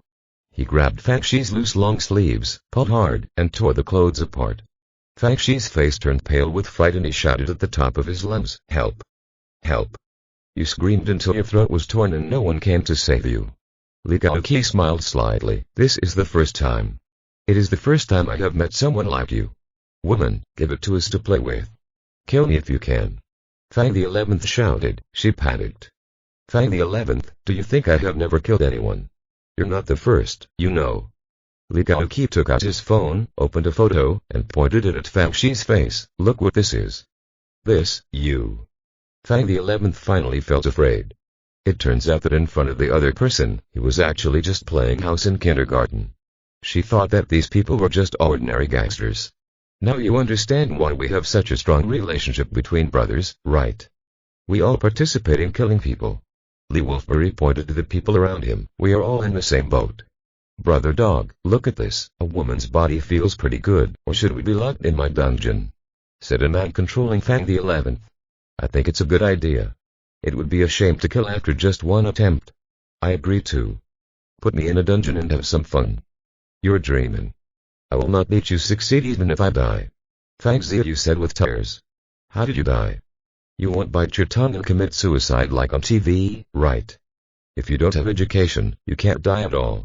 After Li Wolfberry said this, he walked towards Fang the 11th. Grandma. You smell so good I can't stand it. It's gone. Fang the 11th shed tears and regretted it endlessly. But it was too late, as Li Gaoqi said, he didn't even have the right to die. The only way can be to start a hunger strike. But I don't know how many days it will take to die of hunger and I don't know what will become of me by then. Help. Help. Fang the 11th choked. Who asks for help? It seems that she is still a child. Fen Lin decided to go out. If he didn't come out, Fang the 11th would be eaten. Who? Li Gaoqi and others turned around and found Fen Lin with his hands in his trouser pockets. Fen Lin, Fang Shi's tears flowed faster when she saw Fen Lin here. Isn't it Fang the 11th? I met you here. Fen Lin walked forward calmly, pointed to a few people and said, you guys, let her go and let me go. Who do you think they are? You know. Who am I? Li Wolfberry covered his head and looked at Fen Lin with an indifferent expression. Only one person dared to show off in front of people like him. So you know who I am? Fen Lin asked expressionlessly. I had heard these people's conversation just now. It can be summed up in 3 words. Does a young man still want to be a hero and save a beautiful woman? Have you ever killed someone? Li Gaoqi asked proudly. In his heart, he already considered killing to be something superior. Fen Lin laughed disdainfully and took out the gun from his pocket. Chapter 338 Fan Lexi is ex-husband. Seeing this, the people in front of them burst into laughter. Haha. At what age are you still using toy guns to scare people? You don't really think a toy can scare us, do you? Come on. Come to me and let me see if it works. Spraying water. Not only these people, but also Fang the 11th were a little confused. He felt that Fen Lin was too childish to do this. If you were abroad, you might scare others. But this is China. This type of weapon is prohibited and ordinary people do not have access to it. Anyone who has channels is not a wanted criminal. Li Gaoqi took out the dagger from his body and said calmly, "Boy, let me tell you what it feels like to kill someone." Bang. A harsh sound sounded here. At night you could clearly see the fire coming from the gun. Li Gaoqi looked at his legs and knelt on the ground with a plop. The stinging sensation was like an electric shock and spread throughout the body instantly. Shock. Li Gaoqi opened his mouth and was so scared that he lost his voice, and for the first time, he did not scream. The next moment, he let out a scream. Ah! He hugged his knees and rolled on the floor in pain, his face twisted. All the other people were scared when they saw this scene. Looking at the blood on the ground. This is real. Do you need to tell me what it feels like to kill someone? Fen Lin looked at everyone with an expressionless face. Spare your life. Brother, I was wrong, forgive me. Li Wolfberry roared in fright, his eyes full of fear. I didn't expect to meet a real big brother. Compared with the other party, I am nothing. As for the other people who dared to catch Fang the 11th, they all released their hands and knelt on the ground. Fang the 11th was so scared that she froze. Fen Lin reminded, "What are you doing standing around? You haven't come yet." Oh. Fang the 11th finally realized what he was doing and immediately approached Fen Lin. But unconsciously, she was far away from Fen Lin. Fen Lin looked at Fang the 11th. His clothes had been torn off and he now only had a black vest on his upper body. He took off his coat and handed it to Fang the 11th. "Come out and wait for me." Okay. Fang the 11th opened his mouth, originally planning to say something, but swallowed it and turned to leave. Fang the 11th waited outside for more than 30 seconds. Fen Lin calmly walked over and said, "Go home." Ah, okay. Fang the 11th still hasn't reacted. Along the way, Fang the 11th did not dare to say a word and glanced at Fen Lin from time to time. It seems that this person is a bad person who does illegal things. Otherwise, how could such a thing exist? Fen Lin, who are you? Fang the 11th stopped suddenly. He thought it was best to explain the matter clearly. This type of person should not be allowed to get too close to his mother. Do I look feminine? Of course I'm a man. Fen Lin smiled slightly. I didn't ask you about this. Why did you come to my house? Fang the 11th seemed to have thought of something and asked coldly, "You're a murderer. It was the man who asked you to kill us, right?" That man. Who? Fen Lin was a little surprised. Could it be that there's someone else who was unfavorable to them? My mother's ex-husband, my ex-father, Fang the 11th replied. I don't know him. As for why I am looking for your mother, you can ask yourself. Fen Lin stopped a taxi and said, "Getting." Fang the 11th nodded slightly. It seemed that he could only go home and ask his mother. When I got home it was already 9 o'clock at night. As soon as Fang the 11th returned home, Fang Lexia ran over, pointed at Fang the 11th and cursed her. You bastard. Where have you been? The phone is also off. Fang Lexia was talking and noticed Fang Shi's red and swollen cheeks and the black blood coagulated on his chin. Seeing this, she didn't know what to say. I could only go back to the sofa and wipe my tears secretly. Andy, don't worry, the matter is over.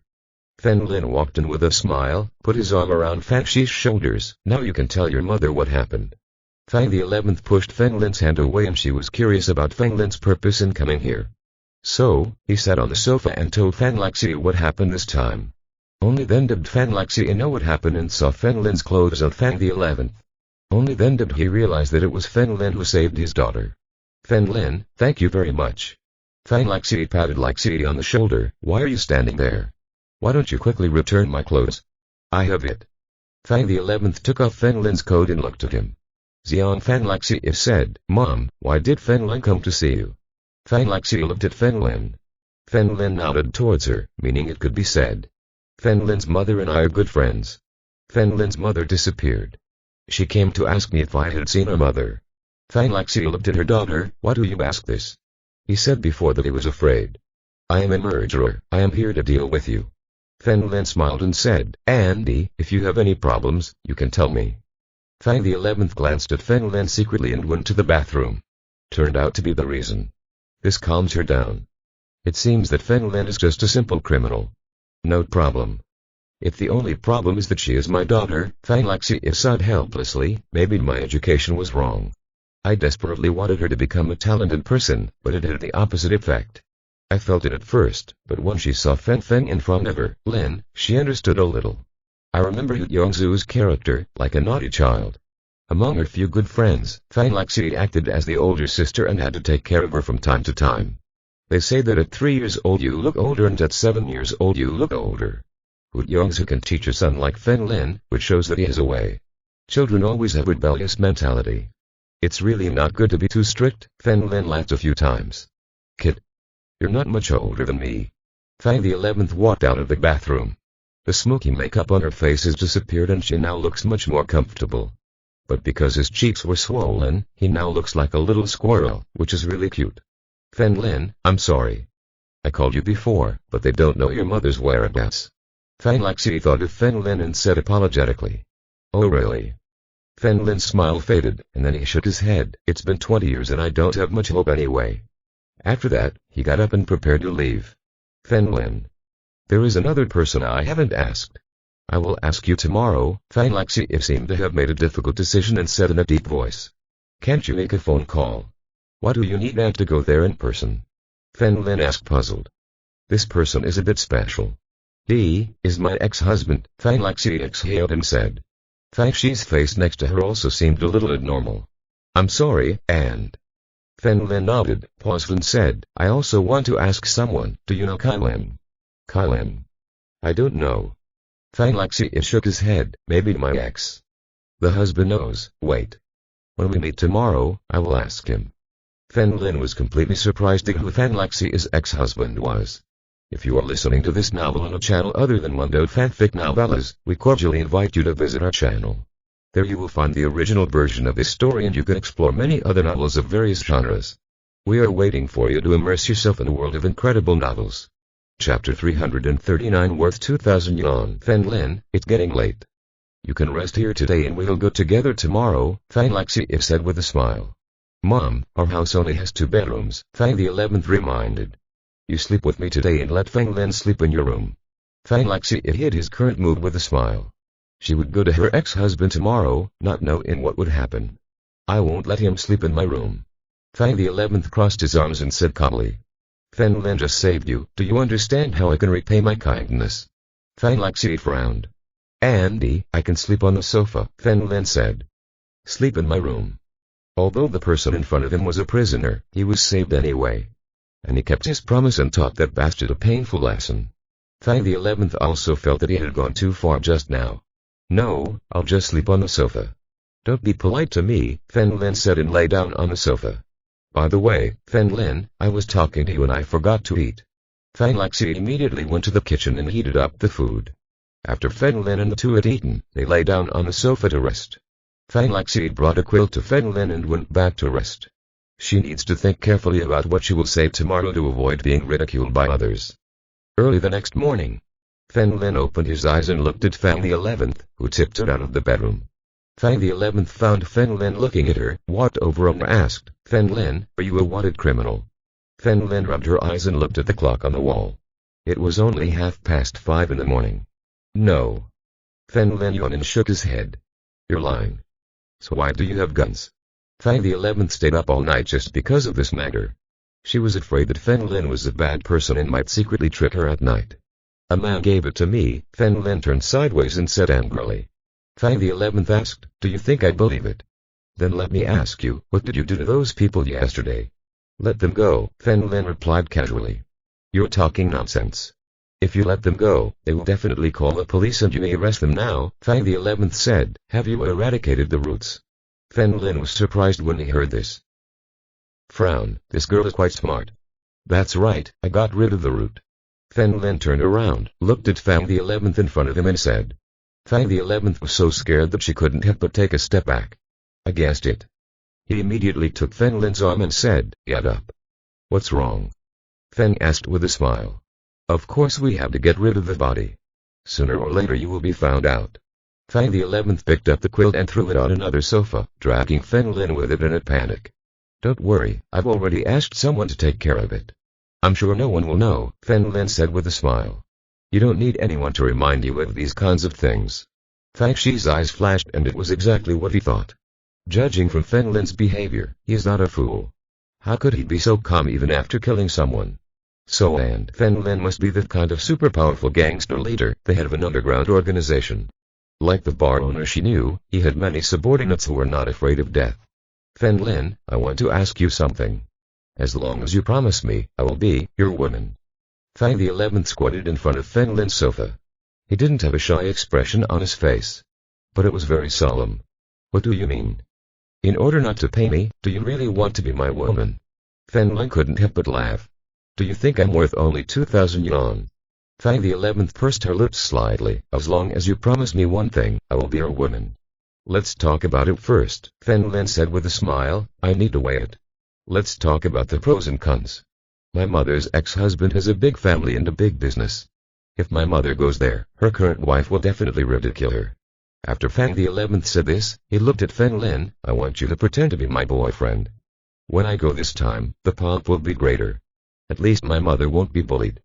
Fen Lin, who was still smiling, suddenly stopped and said coldly, sell your body for such a thing.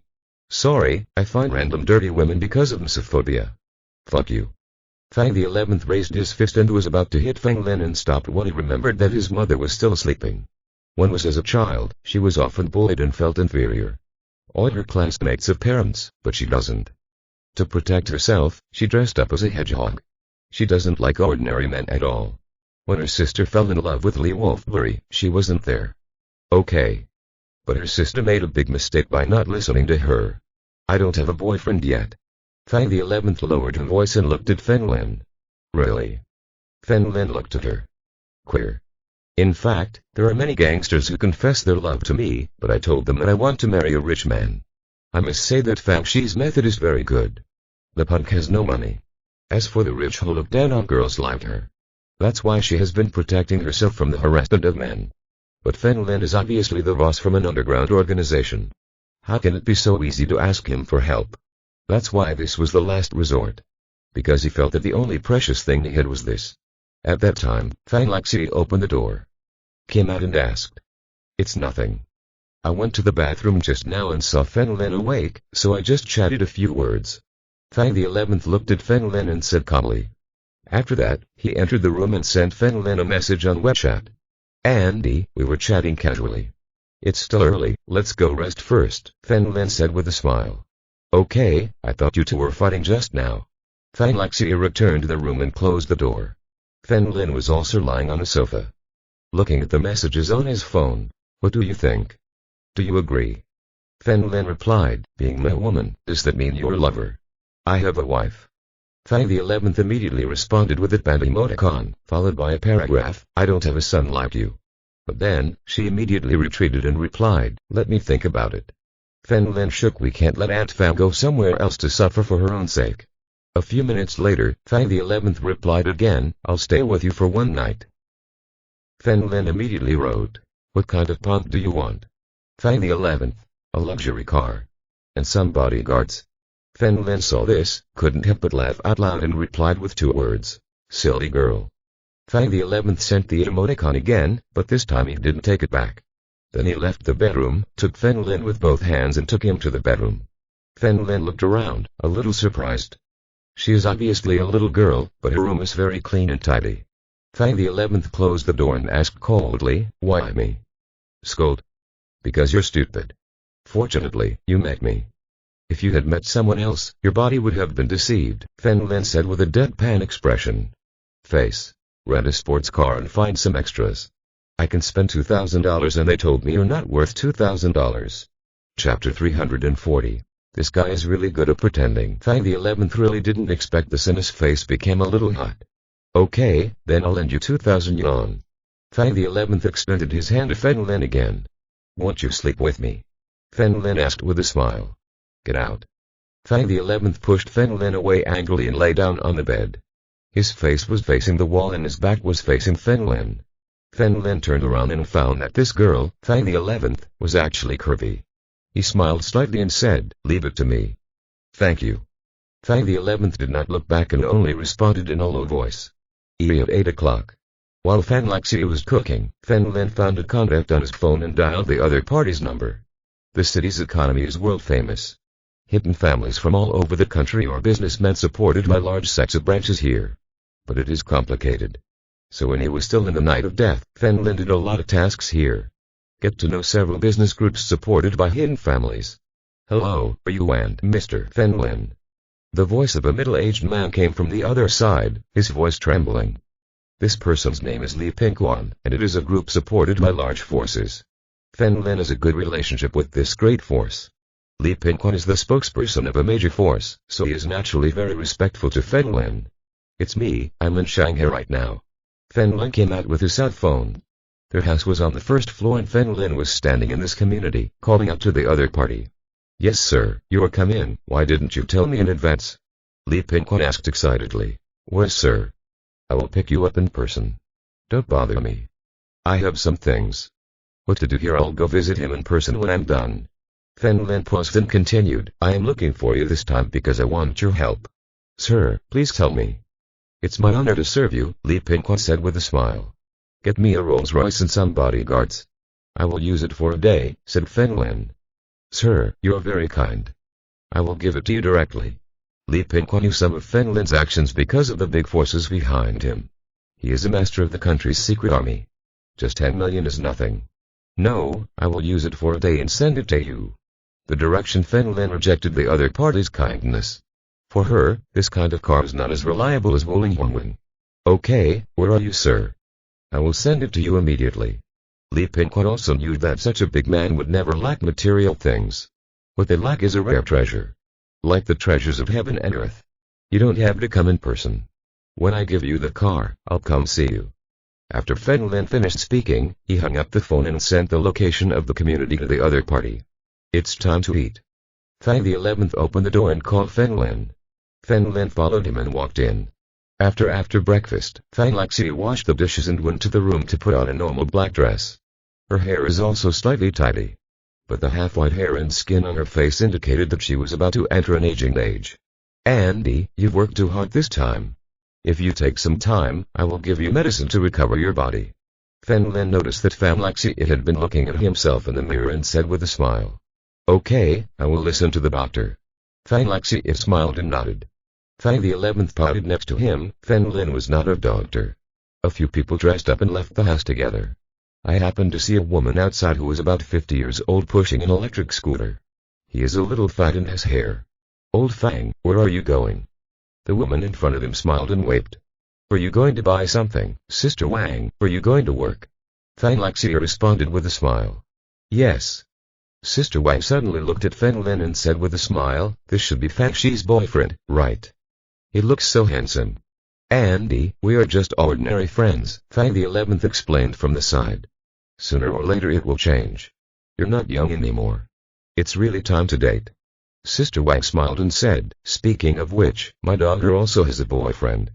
"Really? That's really congratulations." Fang Laxi smiled and said, "Hey, I still don't know if it will work. That man is a company executive with an annual salary of 500,000 to 600,000 yuan. He likes my daughter very much." Sister Wang said helplessly, "But my daughter doesn't like his short height and is very angry." "I'm done." Fen Lin was a little embarrassed next to him. The suitor was very clever and had a plot. Fang Laxi and Fang Shi's expressions were also a little abnormal. After saying so much, it turned out that they wanted to show off their daughter's boyfriend. But this is normal. Human beings are dominated by comparisons throughout their lives. When I was a child, I compared my parents, whose family was rich and whose family was poor. Compared with working after graduation, who earn more and who earn less. When you get married, you compare your partners, whose wife is beautiful and whose husband has a rich family. After marriage, compared with children, whose children study well and whose children study poorly. By the way, what are you doing?" Sister Wang suddenly looked at Fen Lin. "I'm a doctor, it's not worth mentioning." Fen Lin said casually. "Doctor. This is a good profession. You can earn tens of thousands a month, right?" Sister Wang asked in surprise. "It's only a few thousand yuan a month." Fan Lin smiled and waved his hand. Only a few thousand yuan. But in the medical profession, the older you get, the more popular you become. Sister Wang smiled lightly, not mockingly, but with a sense of superiority in her smile. While they were talking, several people left the community. There are many people here taking photos. I saw 3 cars parked on the side of the road in the distance. There are Land Rovers in front and behind, and a Rolls-Royce Phantom in the middle. Next to several cars were strong men in suits. All the strong men were holding mobile phones, as if they were looking for someone. Suddenly, they noticed that Fan Lin who came out was exactly the same as the one in the photo. All the strong men trotted and approached Fan Lin respectfully. Everyone lowered their heads and said, "Mr. Fan Lin." Fan Lin nodded slightly. Unexpectedly, all the people he sent were ancient warriors. What a waste. Sister Wang next to her was dumbfounded when she saw this formation. You may not recognize the English letters for Land Rover, but you've heard of the middle Rolls-Royce. Especially the little gold man on the front of the car. This is in the tens of millions. Fan Lexi was also a little confused. What is going on? Didn't Fan Lin say that she works as a doctor in a small place? Only Fang the 11th seemed calm. Unexpectedly, the extras Fan Lin found had quite good acting skills. Above all, the figures are very conclusive, and it seems that they cost more than 2,000. Andy, get in the car. Fan Lin smiled and walked towards the Rolls-Royce in the middle. Sister Wang, let's go first. Fan Lexi agreed to the stunt Sister Wang and followed Fan Lin. The two sat together in the back seat, while Fang the 11th sat in the passenger seat. The surrounding security guards saw several people get into the car and immediately returned to their respective cars. Fan Lexi was sitting in the car, still unable to calm down. Fan Lin, is your mother married to a rich man? Chapter 341 The fourth young master of the magic city. No, I'm not a doctor. I once cured a rich man's illness. When he knew I was coming to Shanghai, he sent someone to be an errand boy for me, Fan Lin explained with a smile. Fang the 11th next to her pouted secretly, pretending to look like one. You still treat diseases, but use weapons to treat diseases, right? That's it. Fan Lexi nodded. Mom, it's okay. With Fan Lin and other convoys following us, that woman won't dare to bully us. Fang the 11th turned around and said to Fan Lexi in the back row. Hey, you don't understand. Fan Lexi shook his head slightly, not happy. Fan Lexi told the driver the specific address. The driver passed the route to the 2 cars in front and behind, and the 3 cars headed together to the urban area of Morta. Fan Lexi kept his head down the entire time and said nothing. Fan Lin was too embarrassed to ask her about her personal matters, so he could only wait silently. Ningong Village Area. One of the most luxurious villa areas in Shanghai. Each building is equivalent to a high-end hotel. In this place where the land is precious, the area can reach thousands of meters. 3 cars parked in front of a luxurious villa. Fan Lexi looked at the luxurious villa in front of her and her expression became more and more unnatural. But he still took a deep breath and smiled at Fan Lin. Let's go down. Fan Lin nodded. After a few people got out of the car, several bodyguards in the vehicles in front and behind them came out. Fan Lin looked at the people around him and said calmly, 2 of you will go in with me and the rest will wait here. Yeah. Everyone here nodded together. Finally, the 2 strongest people here followed Fan Lin. His strength is at the peak of Minjin. Fan Lexi took Fan Shi's hand and walked towards the door in the distance. Fan Lin raised his eyebrows in surprise. The guards here were also ancient warriors. It seems that this family is not simple. Who are they looking for? A middle-aged man wearing a security uniform stood in front of everyone. Even if you see a Rolls-Royce in the distance, there are no guards here. Tell Xikuo that Fan Lexi is looking for him and that I am his ex-wife, Fan Lexi said expressionlessly. The security guard originally had a proud expression on his face, but when he heard that it was his ex-wife, he immediately went to report him. They also know something about the Xi family. At first, Xikuo had a wife, but then, Xikuo fell in love with another woman. Xikuo, who has solid experience, is ready to take this woman home. In some lonely families, this kind of thing is very common. But Xikuo's first wife did not agree and had a fight with Xikuo. Tell him directly that if he takes that woman home, she will get a divorce. Who was Xikuo? How could he be imprisoned by a woman? He immediately agreed to divorce. Originally, he planned to give Fan Lexi a large amount of property. But Fan Lexi is a strong woman, she doesn't want anything and just leaves home. He only asked that 1-year-old Fang the 11th be taken away. Xikuo agreed. I must say that Xikuo is a heartless person and has never seen Fan Lexi and Fang the 11th since their divorce. On the contrary, Xikuo's current wife still meets Fan Lexi from time to time. But when we meet, most of them are sarcastic. They know each other. Fan Lin looked at the two bodyguards following him. I know you, sir. Please take a step to speak, one of the tall men whispered. Fan Lin nodded and followed the two security guards to the side. Sir, I once heard my master say that the Xi family is not simple. One of the 4 young masters of Magic City is Xikuo's son. We don't know the specific details. Sir, you can ask my master. Listen, after hearing the two people's words, Fan Lin became more and more interested. He immediately called Li Pinqua and prepared to ask about the Xi family. Sir, what's wrong? Li Pinqua answered the phone and asked with a smile. I want to ask about the Xi family. Fan Lin asked with a smile, do you know the Xi family? Of course you know. There are 4 families in the Magic City that you should not mess with. They are Xi, Wang, Qin and Wu. The 3 families are the spokespersons of China's main stronghold, Li Pinqua explained. 3 families. Fan Lin looked a little confused. Yes, only the Xi family is special. The Xi family's background is only that of one person. Li Pinqua paused and said, Sir, you must have heard of this phrase, right? The king of hell in China, surnamed Wang. The king of hell, Wang He is who? Fan Lin's eyes suddenly narrowed into a thin line. Yes, Xikuo is Wang He is whose apprentice, Li Pinqua nodded. It's interesting, I know. Fan Lin hung up the phone, looked at the 2 people walking in the villa, and walked over with a smile. As expected from a magical city, I finally met a big shot whose strength far exceeded my own. Infinitely. The pinnacle of China's combat power is inland. However, there are still some people who are unwilling to join Wujian. Therefore, those immortals in Wujian made a list called Yanbang. All the people on the list are capable of entering Wujian, but they have not done so yet.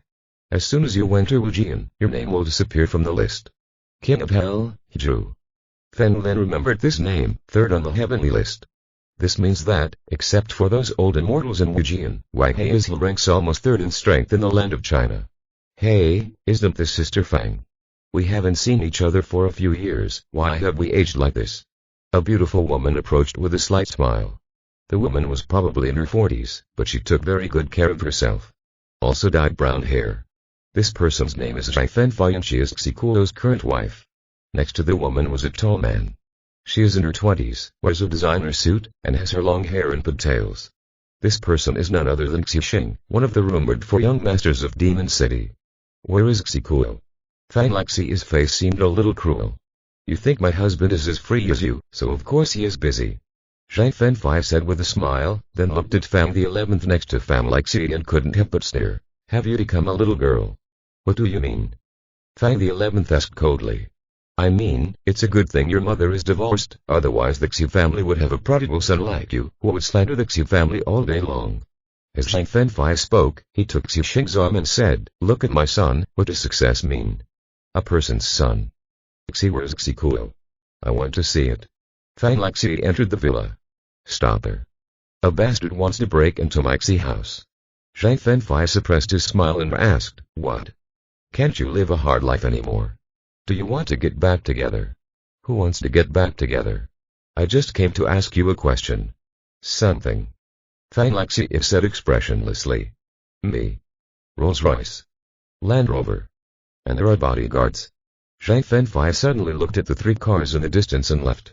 It costs a lot to rent, right? Fang Xi's face suddenly became ugly. Thinking about being exposed on the spot. This time it was even more embarrassing. If I had known better, I would have taken a taxi.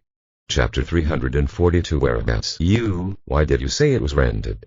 Fang Xi's voice was a little uncertain, but he decided to pretend until the end.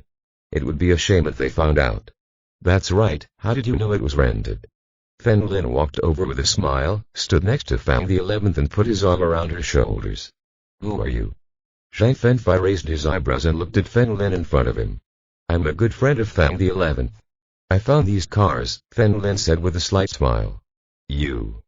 I think you rented it, right? I don't think a person whose family can afford a Rolls-Royce would fall in love with a girl. Lin Feng looked at Fang the 11th disdainfully. He then looked at Fang the 11th. Xixing, check, which car rental company does this car belong to? Xixing smiled and walked to the Rolls-Royce in the distance, ready to check the license plate. Fang Xi's face suddenly turned pale as a sheet. By searching for the license plate number, he was able to find the owner almost instantly. What a shame. Fang the 11th couldn't wait to find a crack in the ground and enter. Little sister, do you feel guilty? There seems to be something wrong with your expression. Zhang Fenfei noticed Fang Xi's expression and couldn't help but laugh. Zhang Fenfei, please wipe your mouth. Fang Xi's face became colder. I'm at the door of my house. I have the right to say what I want to say. If you don't want to hear it, you can go out. Zhang Fenfei shrugged with a smile. Andy, come with me. Fen Lin looked at Fang Xi, not planning to waste time here. You are so brave. Do you think my house is your backyard? Can you come in if you want?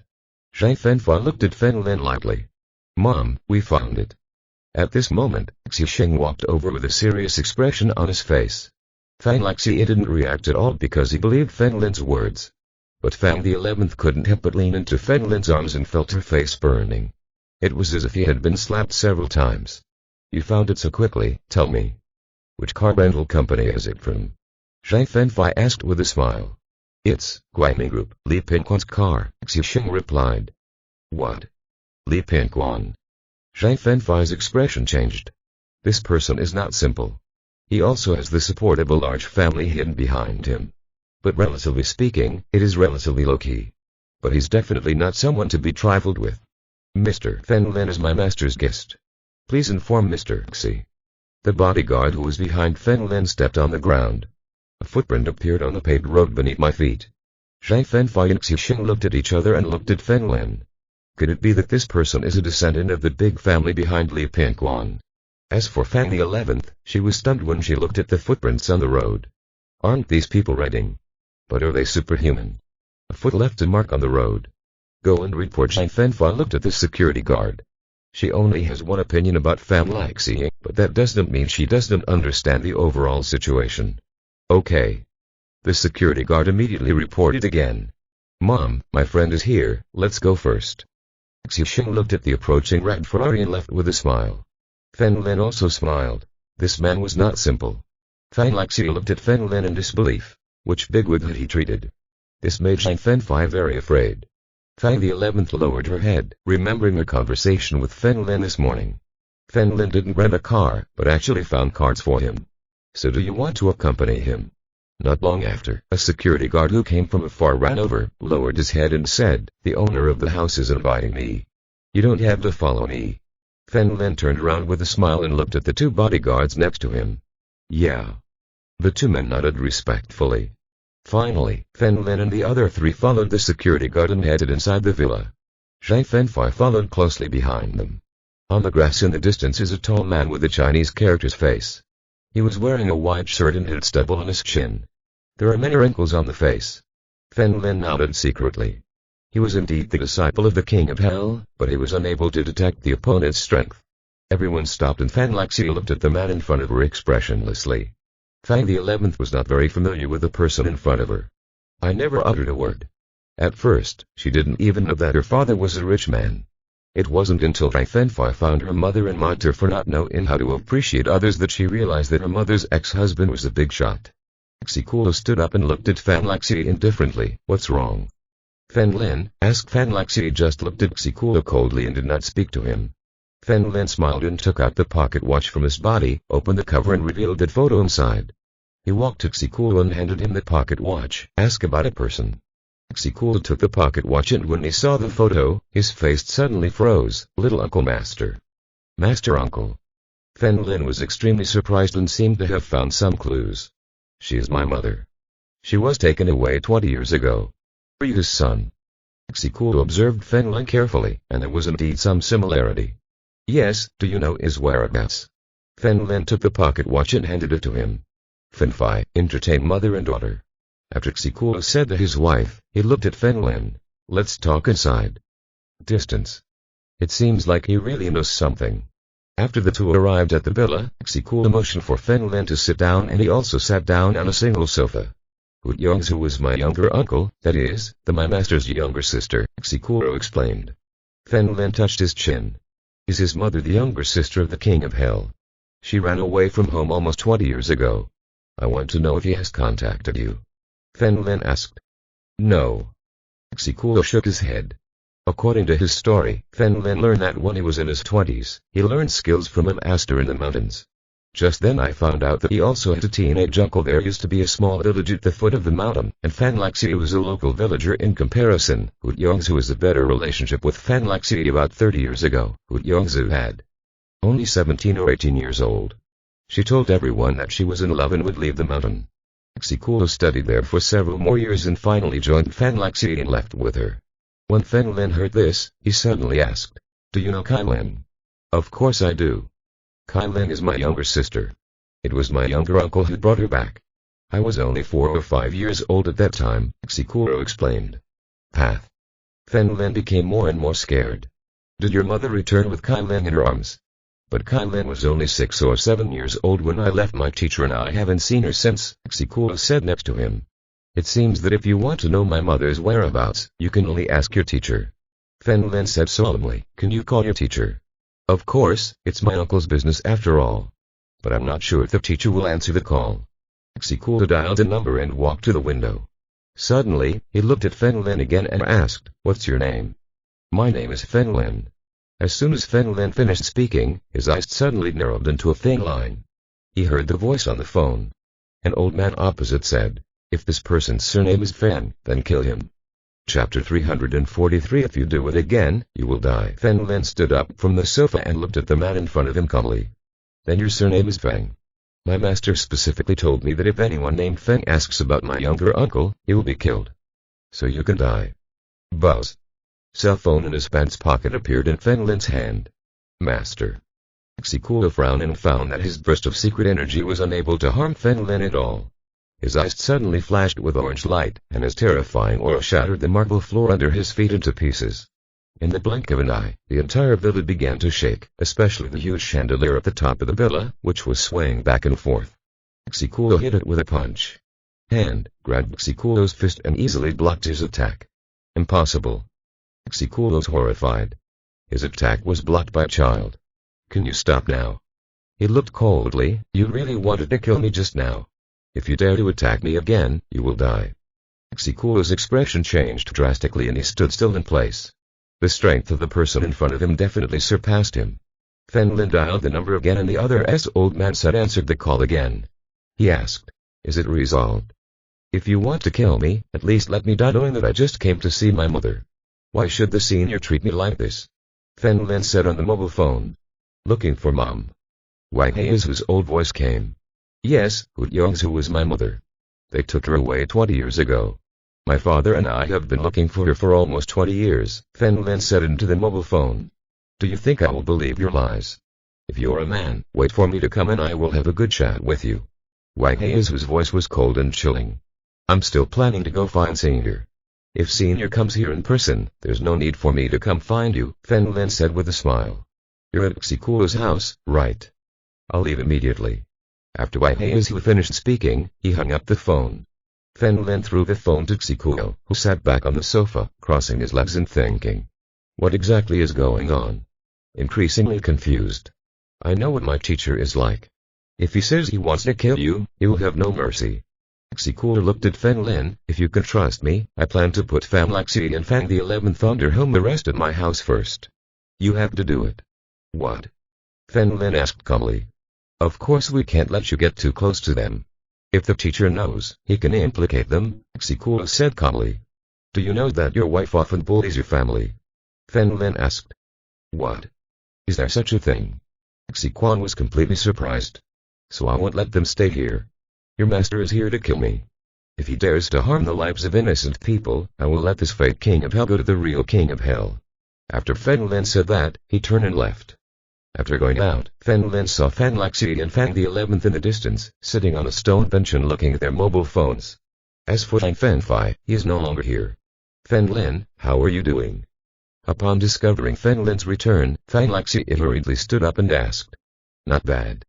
I finally found some clues." "Let's go back," Fen Lin said with a smile. Fan Laxi nodded. He really couldn't stand this place and didn't want to stay any longer. Fang the 11th also felt uncomfortable, so she took her mother's hand and left. Xikuo stood by the window, watching their backs, and finally sighed lightly. Several people got back into the car and prepared to return. During this period, Fang Lexi's face seemed a little abnormal. Unknowingly, his eyes turned red. "Daughter, did you complain about me when I took you away?" "Mom, what are you talking about?" Fang the 11th turned around and said, "I'm sorry. I shouldn't have taken you back then, otherwise you would have been a young lady of a big family and would have nothing to worry about for the rest of your life." Fang Lexi wiped away her tears, but they were nothing. When he saw Xikuo's current achievements, he felt that it was a mistake to take Fang the 11th away in the first place. "Mom, don't talk nonsense. Do you think my life will be easier if I live in the Xi family and have a stepmother like this?" Fang the 11th turned around and smiled. "Stop thinking about it.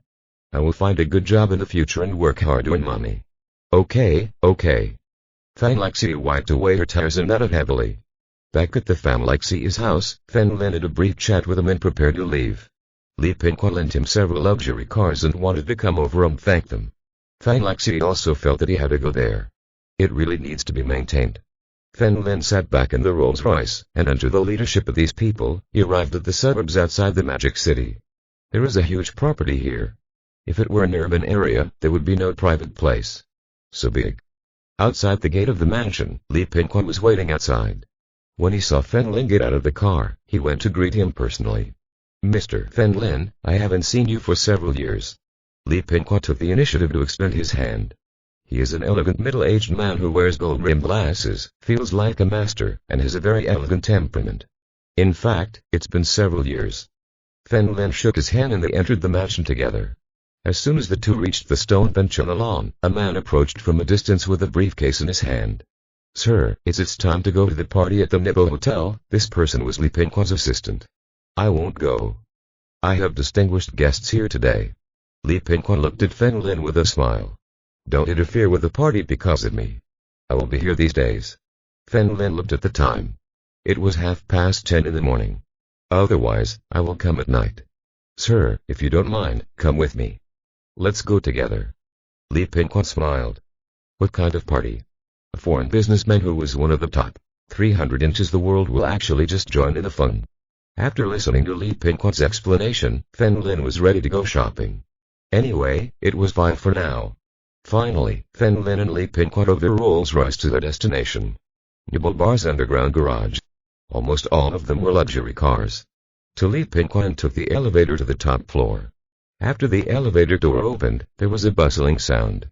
"Hello, Mr. Li." The security guard outside the elevator saw Li Pingqua and greeted him. Greeted very respectfully, Li Pingqua nodded slightly and led Fen Lin inside. Fen Lin looked at the people around him. There were many businessmen who often appeared on television news. About a quarter of them were foreign businessmen. "Go and do your job. I'm hungry. Let's eat something." Fen Lin looked at the fruit plate on the table and walked over with a smile. "Okay." Li Pingqua nodded and left immediately. "It's you." As soon as Fen Lin took a bite, a woman pointed at Fen Lin and said. Fen Lin looked at the other party and raised his eyebrows in surprise. Wasn't this the woman who had accused him of stealing her bag? She has long wavy hair, a sweet look, and is dressed the same as last time. Office uniform and black silk high heels. "How did you get in?" Sun Juanrui asked coldly. Chapter 344 Who Trusts Men? Fen Lin was eating and just looked at her without saying a word. What are you looking at?" Sun Juanrui hurriedly touched his face, fearing that there was something on it. "This is a high-level meeting. If you don't pay attention to your appearance, you will have no chance to attend in the future. This is the first time I have seen such a stupid person like you. I can't help but look at you a few more times," Fen Lin said calmly. Sun Juanrui pointed at Fen Lin and was originally ready to curse, but considering this meeting, she decided to maintain a ladylike image. At this moment, many people around were looking into the distance. A tall man walked in there. "Thanks, Xing." As soon as he appeared, everyone around him rushed towards him. "Mr. Xi, are you here?" "Hello, Mr. Xi. We had dinner together a few days ago. There were many young women among them, all showing off their figures intentionally or unintentionally, thus attracting the attention of this big shot." Fen Lin looked at Sun Juanrui with a smile. "Aren't you going?" "Why should I go? I am an excellent person, and men who like me will take the initiative to pursue me." Sun Juanrui sat next to Fen Lin, looking into the distance. There was some disdain on the faces of those women. Fen Lin raised his eyebrows in surprise, but said nothing and continued eating. Sun Juanrui felt a little embarrassed when she found that Fen Lin did not speak. Almost everyone here was chatting, but she was sitting alone, feeling out of place. So he took the initiative to chat with Lin. What do you do? I am a soy sauce maker. I came here today to eat and drink. Lin picked up the red wine in front of him and took a sip. Sun Juanru was so angry that she obviously didn't want to talk to him. By the way, what is Xixing like as a person? Lin suddenly asked. Sun Juanru looked like a fool. Don't you even know this? Normally, Sun Juanru would be too lazy to talk to Lin, but today was special and she needed to blend in with the surroundings here. He then patiently explained, the young master of the Xi family is one of the 4 young masters of the Demon City. He is very loyal and has many friends. Lin asked, how does he compare to the other 3 young masters? Each of the 4 young masters has their own advantages and disadvantages. Crouching Tiger, Hidden Dragon and the Demon City, they are called the 4 young masters because they are more capable, Sun Juanru explained. If he is a simple playboy, it is not enough to become the 4th young master. The 4 of them are famous because they are playboys who spend a lot of money. But they have business acumen and are all elites. Like Xixing, the musician Guya came to Shanghai to give a concert. See the price. The entrance to the painting was 500 yuan and he took it for 25,000 yuan. He finally covered the entire field. He sat there alone, enjoying the picturesque performance. Called him a dandy, but the supercar club he founded has trained many racing drivers. If you participate in contests, you can earn more than 1 billion at a time just from advertising endorsement. Lin raised his chin and continued eating. At this time, 2 people walked in surrounded by a group of people. These are 2 foreigners, an old man and a young woman. Lin frowned, it turned out to be them. I didn't expect the world to be so small. But it's normal if you think about it. For people from abroad, Magic City is a must-visit city. Ask them about the cities in China. Apart from Yanjing, the only one left is the Magic City. These 2 people were none other than Robert and Alice, who had been rescued by Lin on the island. Because the 2 of them were surrounded by everyone, they did not notice Lin here. Haha, Miss Alice, I haven't seen you for a long time. Xixing bowed with a smile and everyone who looked around walked away, not daring to compete with Xixing. I still remember that a year ago, Xixing and another 4th young master competed for Alice's dinner. He directly spent 800 million. Telling almost everyone that he likes Alice. Isn't this Mr. Xi? Alice greeted in Chinese with a smile. I just heard that you were coming. Do you have time today? Xixing invited with a smile. I'm not sure yet. Alice smiled and shook her head. That old man is the protagonist this time, Robert Von Howard, one of the top 300 inches the world and extremely rich. On the other hand, Sun Juanru explained to Lin in a low voice. Lin just drank red wine calmly. He was not interested in this old man, he was interested in Alice. Your hacking skills. By the way, what are you doing? You don't really sneak in and steal food, do you? Sun Juanru asked in a low voice. Yeah, you don't think I'm a big shot, do you? Lin was talking when Alice in the distance suddenly looked up. He suddenly smiled and walked over. I don't think you're a big shot unless I am stupid. If you're a big shot, I'll call you Dad. Sun Juanru pursed his lips. Those truly important fish have a unique temperament. How could a person like Lin, who was careless and had no image of his food, become a big shot? Mr. Lin. Alice smiled and sat next to Lin. Is this our destiny, or do you know that I will come and wait for me? It's just fate, Lin said calmly. After Alice's reminder, Robert from a distance also noticed Lin. I didn't expect to find it here. He immediately approached Lin, smiled and stretched out his hand, greeting in the only Chinese language he knew. Now. Lin reached out to shake Robert's hand and said in standard English, I didn't do it. I hope to meet here. Haha. Mr. Lin, are you free in the evening? I would like to treat you to dinner. Robert said with a smile. We'll talk about it later, you take care of it first. Lin waved his hand to Robert. Okay. Alice, talk to Mr. Lin first. After Robert finished speaking, he turned and left. Sun Juanru, who was sitting next to Lin, was stunned. What the hell is going on? Robert invited him personally, but did he actually say he would wait until then? You're crazy. When Xixing, who was in the distance, saw this, his eyes suddenly narrowed slightly. He walked over and sat next to Alice. Sun Juanru was even more confused. Now at their table, Lin, Alice and Xixing were sitting respectively. It seemed like Alice knew Lin. It is enough to show that closing the forest is not easy. In other words, she's the only nobody here. He couldn't help but think of his previous slander against Lin. How could a big shot like this steal her own phone and purse? Sun Juanru wanted to get up and leave now, but he felt that his legs were not working and were shaking madly. I feel like I'm going to turn it from fear. Everyone around looked this way and everyone was talking about it. Who was this young man? He actually knows Miss Alice. I seem to have seen the woman next to him somewhere. Isn't she Sun Juanru, who was just selected as an outstanding young entrepreneur ago? Sometime. Shit. I thought she started from scratch, but I didn't expect that she also depended on men. Who the hell trusts men? Sun Juanru shouted in her heart, but she didn't dare to say it. She trusted their own efforts to get to where he is now. Chapter 345 Low-Level Tricks. Sun Juanru felt that he couldn't sit here anymore. The circle was a little scary. Especially the way Xixing looked at Feng Lin showed hostility. She has been sitting here with Feng Lin, in case the other party doesn't understand and thinks she is Feng Lin's good friend. Perhaps even a newly founded company is not insured.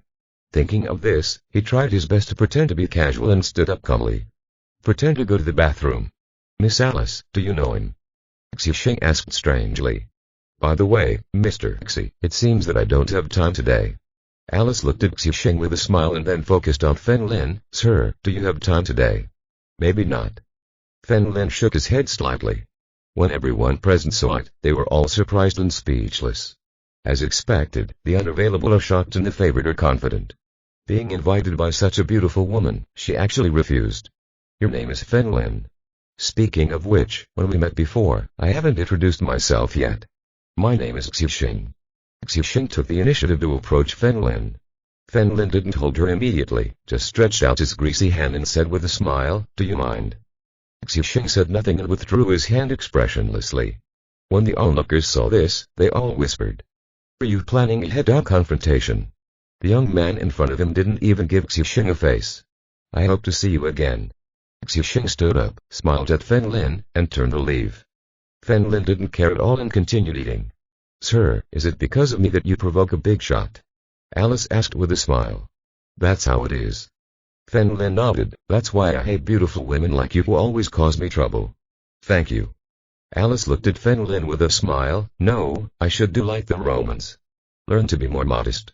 Let's change the subject.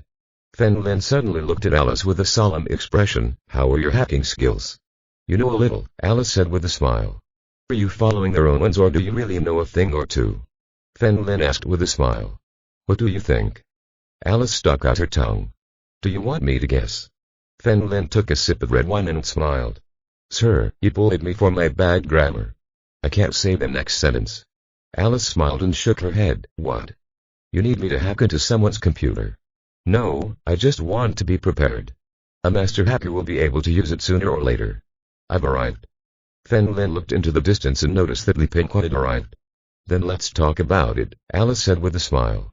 Li Pingquan walked up to Feng Lin, looked at Alice next to him, and asked with a smile. Mr. Feng Lin, do you know Miss Alice? Mr. Feng Lin is my benefactor. Alice stood up and raised her hand. With a smile. Hello, Mr. Li. What a coincidence, Mr. Feng Lin is also my benefactor. Li Pingquan smiled. Sun Juanru, who was in the distance, secretly observed this side, feeling more and more surprised. Feng Lin even knew Li Pin. That is the business giant of the Magic City.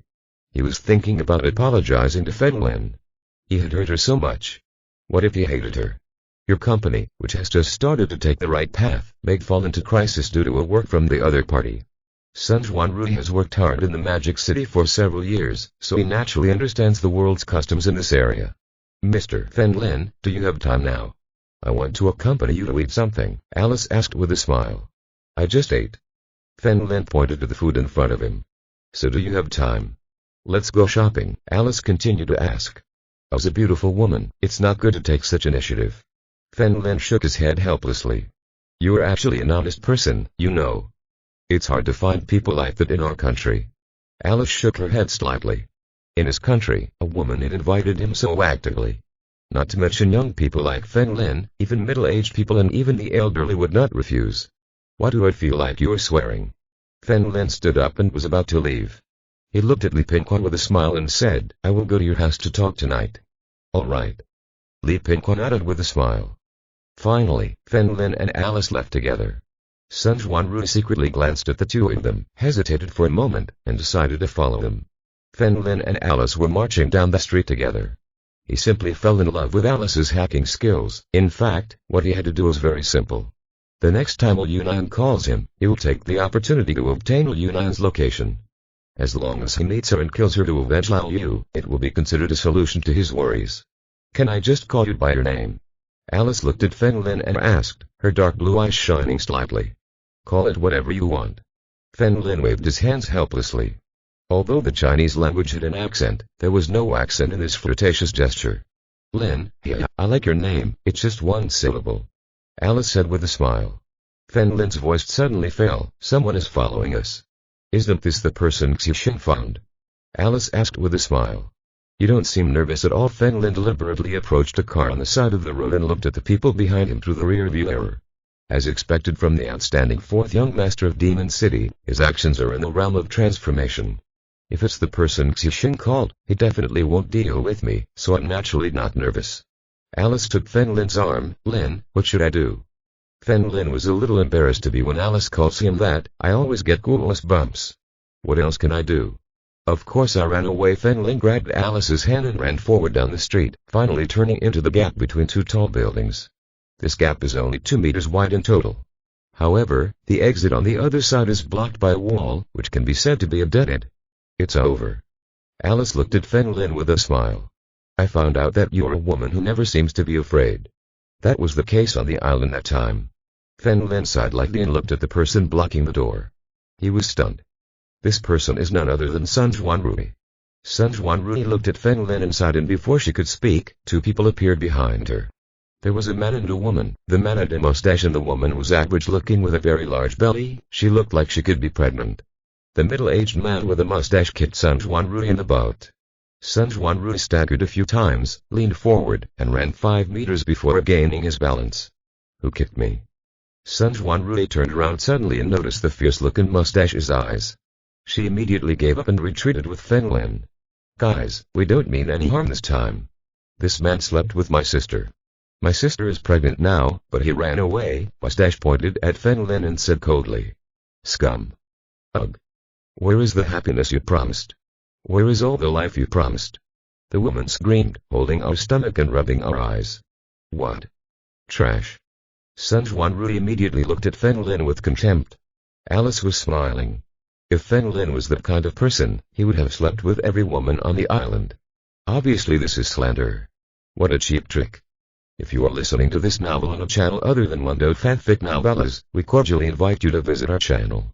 There you will find the original version of this story and you can explore many other novels of various genres. We are waiting for you to immerse yourself in the world of incredible novels. Chapter 346 Give birth, the child will have your surname. You pity the child in my womb, shameless person. The woman rubbed her eyes hard, and finally her eyes turned red. Seen this way, it seems a bit real. Feng Lin was also a little surprised. Xixing was indeed different from ordinary playboys. How did you come up with such a plan? If Alice had met someone, like Sun Juanrui next to her, she would definitely choose to believe it. Finally let yourself. Mustache looked gloomy and hit the wall next to him, causing cracks in the wall. When Sun Juanrui saw this, he was so scared that he took a few steps back. Awful. This punch hit me, but it didn't break any bones. 2 beauties, this matter has nothing to do with you, you can leave. Mustache looked coldly at Alice and Sun Juanrui. I just want to find justice for my sister, that's all. Sun Juanrui heard here. Feng Lin looked at Feng Lin coldly, turned around and left. Unexpectedly, she was too lazy to care about Feng Lin for such a bastard. However, Alice did not move and stood there with a smile. You do not go. Feng Lin looked at Alice with a smile. If you don't leave, I'll still be watching the show here. Alice left. Hearing this, Sun Juanrui, who was about to leave, also stopped and turned back quietly. She also wanted to watch this grand spectacle.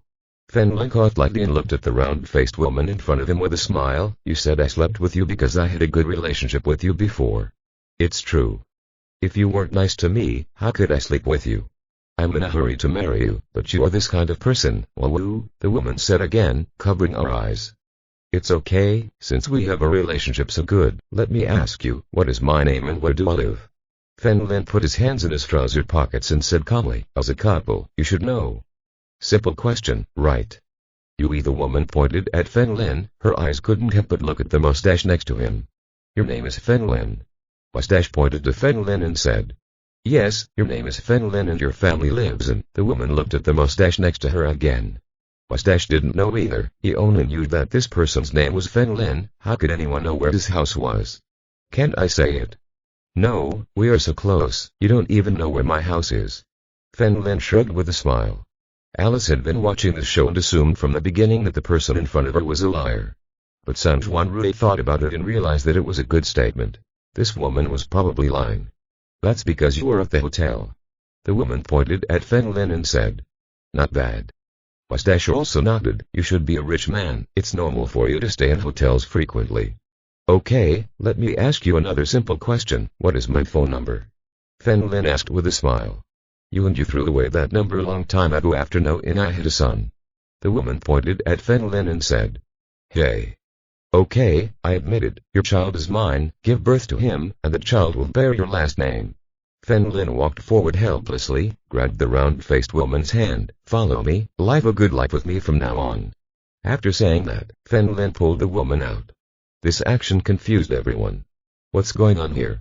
Fen Lin grabbed the other party's wrist and found that the woman had a child in her belly was not fake. And it seems that it has been at least 6 or 7 months.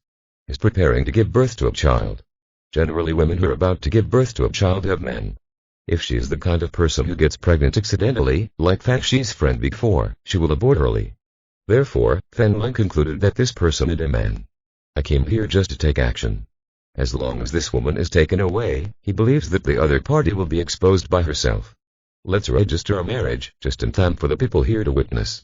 Fen Lin looked at a few people with a smile. I didn't expect that I had chosen a wife at all, and finally I don't have to spend money looking for women all day. What are you doing? Let me go, this will cost extra money. The round-faced woman looked at the mustache again. What extra money? Sister, please tell me everything clearly. The mustache looked at the woman madly. I have to add more money or I won't do it. The woman doesn't care. She and her husband love each other very much, if it weren't for the money for the future milk powder. She doesn't know how to act. Now I know that Fen Lin wants to take her away and mistreat her. She definitely doesn't agree. Mustache only gave her 3,000 yuan and she didn't want to do this kind of work. Looks pretty handsome, unless I pay more. I'm Gadima. Get out of here. When Mustache realized that this trick didn't work, he immediately rushed towards Fen Lin and grabbed Fen Lin's neck with one hand. Fen Lin grabbed the other person's arm with his backhand, looked at Alice. Wait for me outside. Alice shook her head with a smile.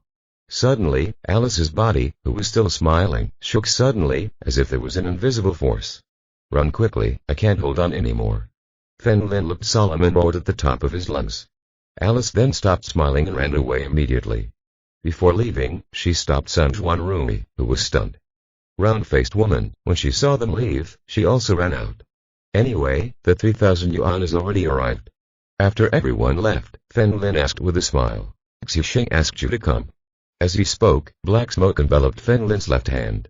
The smoke surrounded Mustache's wrist in a blink of an eye. This is, Mustache's eyes widened. You only have 30 seconds, time is limited. Fen Lin said lightly. Mustache's face was full of fear and he was always thinking of ways to escape. 30 seconds passed in a blink of an eye. The dark arrogance enveloped Mustache's entire body, and with a scream, his body gradually dissipated, and even his clothes disappeared without a trace. Fen Lin raised his hand, looked at the black aura in his burning hand, and shook it with a smile. It is really convenient to use. He walked out of the dead end and found Alice and San Juan Rui waiting outside. Mr. Fen Lin, I thought I heard a scream just now. Alice turned around with a smile and looked towards the dead end. Fen Lin grabbed his ears and turned his head. Don't look, it's just a simple lesson. Let's go. Okay. Alice nodded with a smile. Fen Lin, I apologize. I wronged you before. San Juan Rui bowed his head towards Fen Lin. Fen Lin just waved his hand casually and left with Alice. San Juan Rui looked at Fen Lin's back and shook his head slightly. Perhaps he had preconceived ideas. Perhaps Fen Lin didn't take it seriously at all. He took a taxi and headed to his company.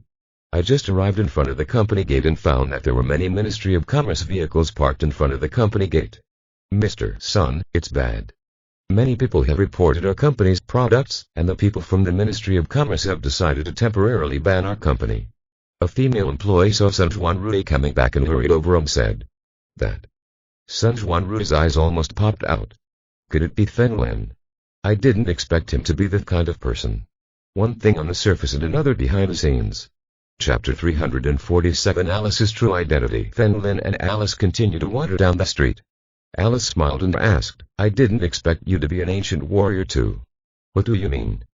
Then Lin asked in surprise. Stop pretending, that mustachioed guy just now is an ancient warrior. Since you can teach him a lesson, sir, of course you can. Alice looked at Fen Lin with a smile. Fen Lin thought about it carefully and it was normal. The other party's family is one of the world's top 300 companies, so he naturally knows the ancient warrior. Yes, I am. Fen Lin smiled and nodded. The Lord is not only an ancient warrior, but also a member of the Chinese Secret Legion. Alice clasped her hands behind her back and nodded secretly. No wonder the captain was very respectful to you last time. How do you know everything? Fen Lin asked. It's a guess. I also guess that the Lord is a bit shot in the Hidden Legion, so his identity is encrypted at the highest level, Alice replied. You're very smart. Fen Lin nodded, admitting it. Lin, are you interested in changing job? Come back with me. The benefits will definitely be better than here, Alice invited with a smile. Forget it, my whole family is here, Fen Lin flatly refused. Alice smiled, shook her head and said nothing more about the invitation. By the way, what does your company do? Fen Lin suddenly asked. He was very interested in this. Do you know what will show explosive growth in the future market? Alice asked with a smile. I'm not interested in business. Fen Lin shook his head. Healthcare and technology, these two major sectors, will surely last a long time. Our company is dedicated to these two areas, the biopharmaceutical and technological fields. Alice tilted her head and looked at Fen Lin to explain. Fen Lin nodded secretly. Medicine and technology are really giants. As the quality of human life gradually improves, people begin to pay attention to their health. Not to mention technology, the current development of humanity is closely related to technology. At this time, Alice looked at her phone and suddenly smiled at Fen Lin and he said, Lin, I'm going to see someone. I'm going to leave first. Okay, then I won't fire you. Fen Lin nodded. After a while, a black Bentley stopped next to Alice. She opened the back door, got in, greeted Fen Lin and left. After closing the car window, Alice crossed her legs and said calmly, Interesting, the oppressor at this time was not Lao Wang, but Fen Lin. It seems that you have at least entered the realm of a master. Miss Alice, I'll go check the alley. There are no traces of the battle except the wall that Lao Wang broke, but, the driver in front suddenly stopped and said, but Lao Wang disappeared and there were no clothes left. What? Alice was suddenly surprised. Could he be a goo cultivator? But even if you are a good cultivator, if you want to devour him until no trace remains, you must at least reach the divine orifice realm. After Alice was shocked, the corners of her mouth gradually raised. The mustache from before was not brought by Xixing, but Alice just let Xixing take the blame. To test Fen Lin's strength. At the master level, but I didn't expect that he had entered the divine orifice. The key to being able to reach the first level among our young generation of real humans in the realm of divine acuity when he is 20 years old is that he has not yet been transformed. Alice touched her chin and whispered softly, after the transformation, even being able to fight against the penetration realm. Wow, that's terrifying.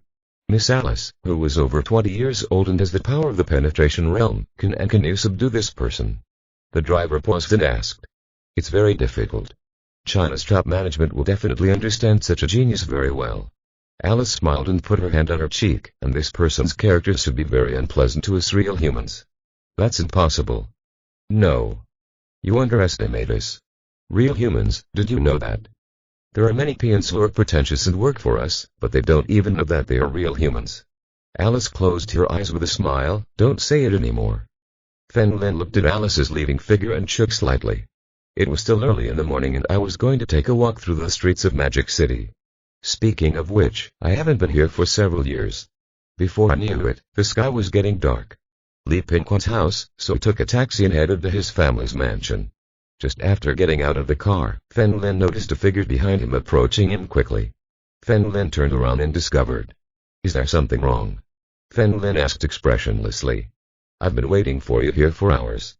Sun Juanru wanted to find Fen Lin, but he didn't have her contact information. He only remembered what he said at the banquet. I will be a guest at Mr. Li's house at night, so I have been waiting here. Fen Lin said expressionlessly. You, bad boy. Sun Juanru originally planned to call him a hypocrite, but now he came to beg others to let him go. It can only be replaced by a bad one. But when it comes to saying it, it seems a bit flirtatious. What's wrong with me? Fen Lin asked strangely. What are you pretending to be? I have already apologized to you. Why did you let people ban my company? Sun Juanrui asked. If you don't accept the apology, say it in person. How can you be a hero if you ban my company later? Can't. I didn't ban your company. Fen Lin smiled and spread his hands. If I wanted to ban it, I would have banned it the moment you did harm. Why wait until now? This, Sun Juanrui thought for a moment and raised his head suspiciously. He began, it's really not you. You feel good about yourself, why should I take so many trouble to deal with you? After Fen Lin finished speaking, he walked towards the distant mansion. Sun Juanrui's eyebrows were knitted. Since he was not Feng Lin, it was almost certain that he was one of the 4 young masters of the city. Demon Xixing's handiwork. If the other party took action, he would almost declare the death of his company. Wait a minute. Evening.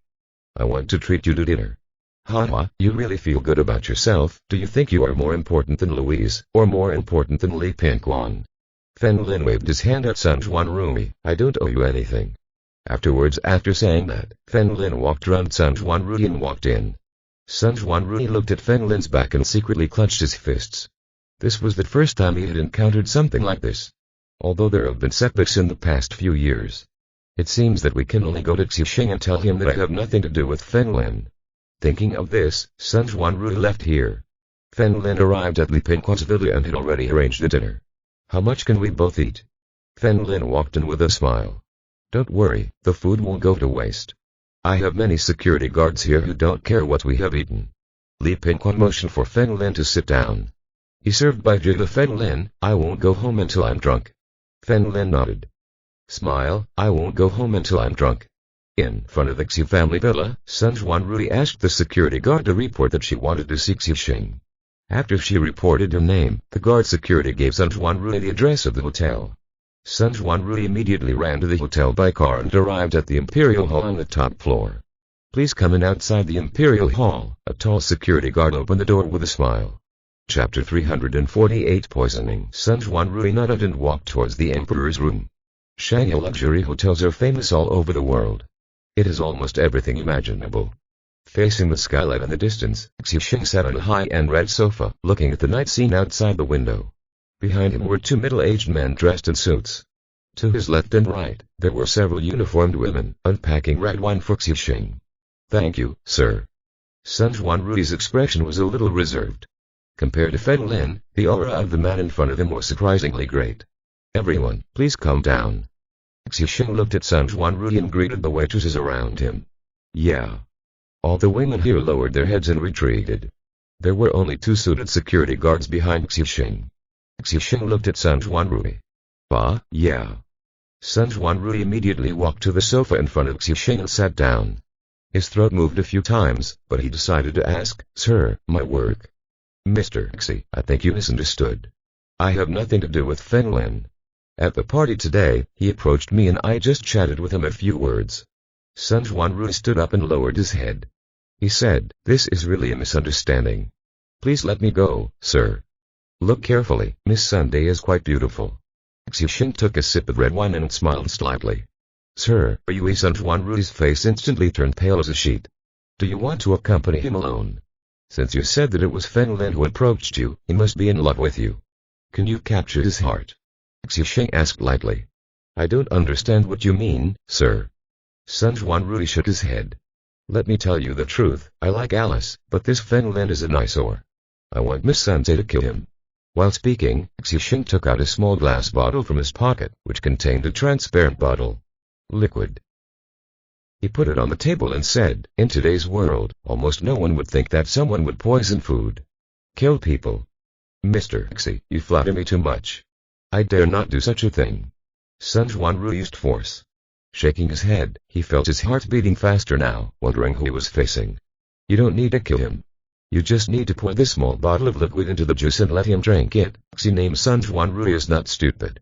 If she really does this, even if she becomes a business tycoon, she will still be Xixing's dog. If she doesn't obey, she may be exposed at any time and sent to jail. What if I don't want to? Sun Juanrui said in a deep voice. Your company will be permanently sealed and Xixing's eyes suddenly narrowed into a thin line. This medicine bottle will be taken by you without anyone noticing. You, Sun Juanrui was horrified. When she was about to speak, she found someone's hand on her shoulder. She was so scared that her legs became weak and she almost knelt down. Turning around tremblingly, his eyes suddenly widened.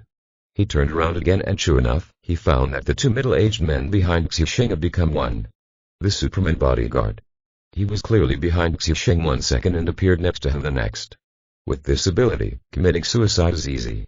Xi, are you not afraid that I will call the police with poison? Sun Juanrui asked tremblingly. Haha, look there. Xi pointed to the table next to him.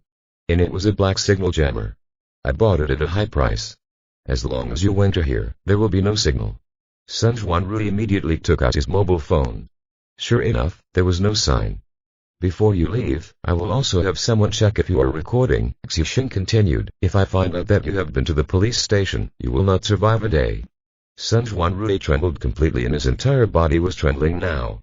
In his entire life, when had he seen such a scene? For ordinary adults, being hit is a very rare thing. Not to mention death or killing someone. But now, this matter really appeared in front of him. Sun Juanrui continued to back away and fell onto the sofa. She seemed bored and kept looking at the small medicine bottle on the table. As long as you take action, our Xi family will definitely take you with us in the future. Within 3 years, you will definitely have a place in the Magic City. Xi Sheng's words were like a nightmare, entwined around Sun Juanrui's body. If I kill Feng Lin, what should I do with the body? Sun Juanrui's voice was very low. You'd better invite Feng Lin to your house and call me when he dies. Someone will naturally take care of the body and you will never be exposed, Xi Sheng said with a slight smile. Sun Juanrui seemed to have used up all his strength before getting up from the sofa. He raised his hand and grabbed the small medicine bottle that he had. Miss Sun, think about it carefully. Although Feng Lin knows Li Pingqi and Alice, this is the Magic City, Xi Sheng said lightly. This is my territory. If you confess to Feng Lin, he won't be able to do it. Protect you. Yours. I know. Sun Juanrui put the small medicine bottle in his pocket. How should I find him? I don't have his contact information.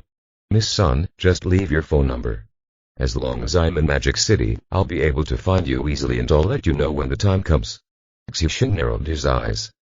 Feng Lin and Li Pingqi took a big drink here. Li Pingqi seemed gentle, but when he drank, he was very bold. They both drank their fill. After sleeping here for one night, Feng Lin still felt a little dizzy the next day. He took out a silver needle from his body and stimulated a few acupuncture points, and his brain instantly cleared. When they left the room, the servants had been waiting for Feng Lin to Washington. Feng Lin smiled and waved his hand and asked, "Where is Laoli?" "Sir, he is still sleeping," a maid said with a smile. "Then don't bother him. When he wakes up, tell him that I have to go first." Feng Lin said goodbye to everyone present and prepared to visit Family Xi's house. They were afraid that the Xi family people would be a disadvantage to them. Feng Lin took a taxi and headed to Family Xi's house. As soon as they got off the car and arrived at their community, a familiar figure walked in the distance. Sun Juanrui. She walked over and took the initiative to grab Feng Lin's hand. "Feng Lin, can you come to my house?" "I don't know you, why would I go to your house?" Feng Lin took the other person's hand. "Far. I have something very important to tell you."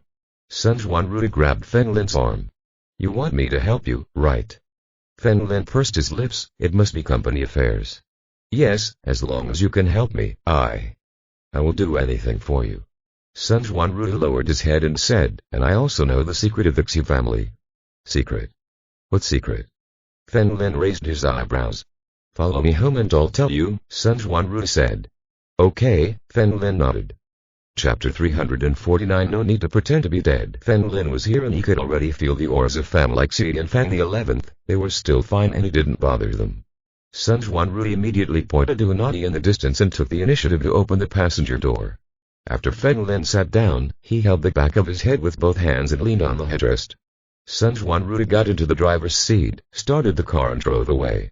"It seems that you haven't slept all night. The company has been banged. Were you too afraid to sleep?" Feng Lin looked at Sun Juanrui. Although she covered it with a little foundation, the dark circles under her eyes were still very obvious. Sun Juanrui simply looked at Feng Lin and smiled at him. "I'm not as good as you. I worked hard to build the company and you were born with it. You're thinking too much. I am an ordinary person. I only know a few things. I only know a few big shots in terms of medical skills." Fen Lin shook his head with a smile, not forgetting to take out his ID card from his body. Look, I'm from.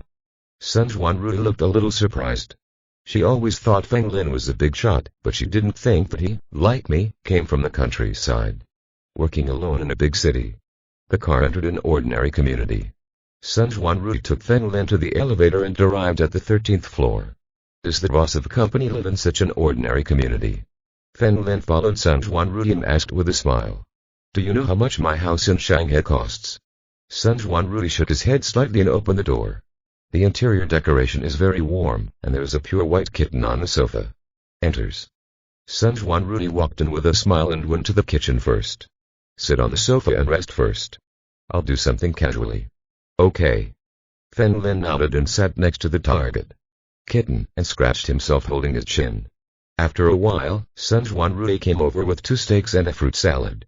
By the way, I'm going to get the juice. He went to the refrigerator again, took out a bottle of orange juice and walked towards the kitchen. He found 2 clear glasses and turned on a tap next to them. Taking advantage of the sound of flowing water, he opened the lid of the juice and took out the small transparent medicine bottle from his body. After a moment's hesitation, poured the liquid inside into the juice. He shook it a few times and screwed the lid back on. Then, holding juice in one hand and 2 cups in the other, he walked over and sat down opposite Feng Lin. He placed the cups next to Feng Lin and himself respectively. After that, he first poured a cup for Feng Lin and then filled it for himself.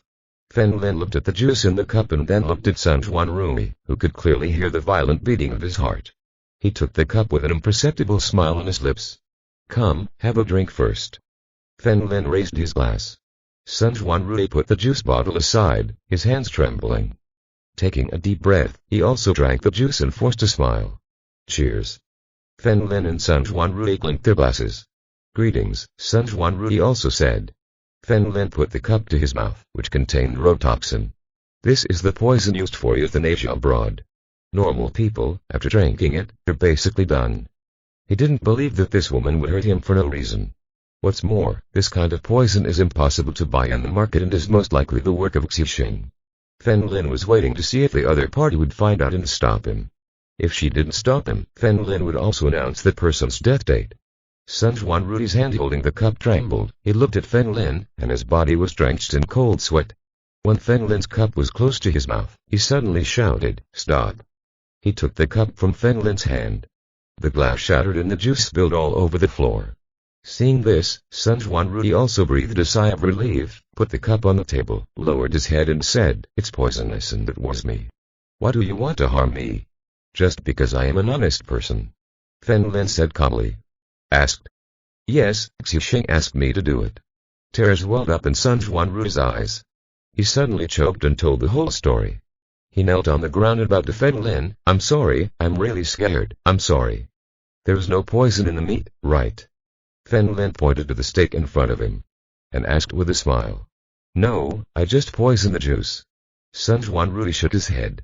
Feng Lin naturally knew that there was no poison in the meat. He picked up the knife and fork, ate it, and said with a smile, "It tastes pretty good." Sun Juanru lowered his head to the ground and finally couldn't help but cry. "Woo! Woo, you should be lucky to have saved your life."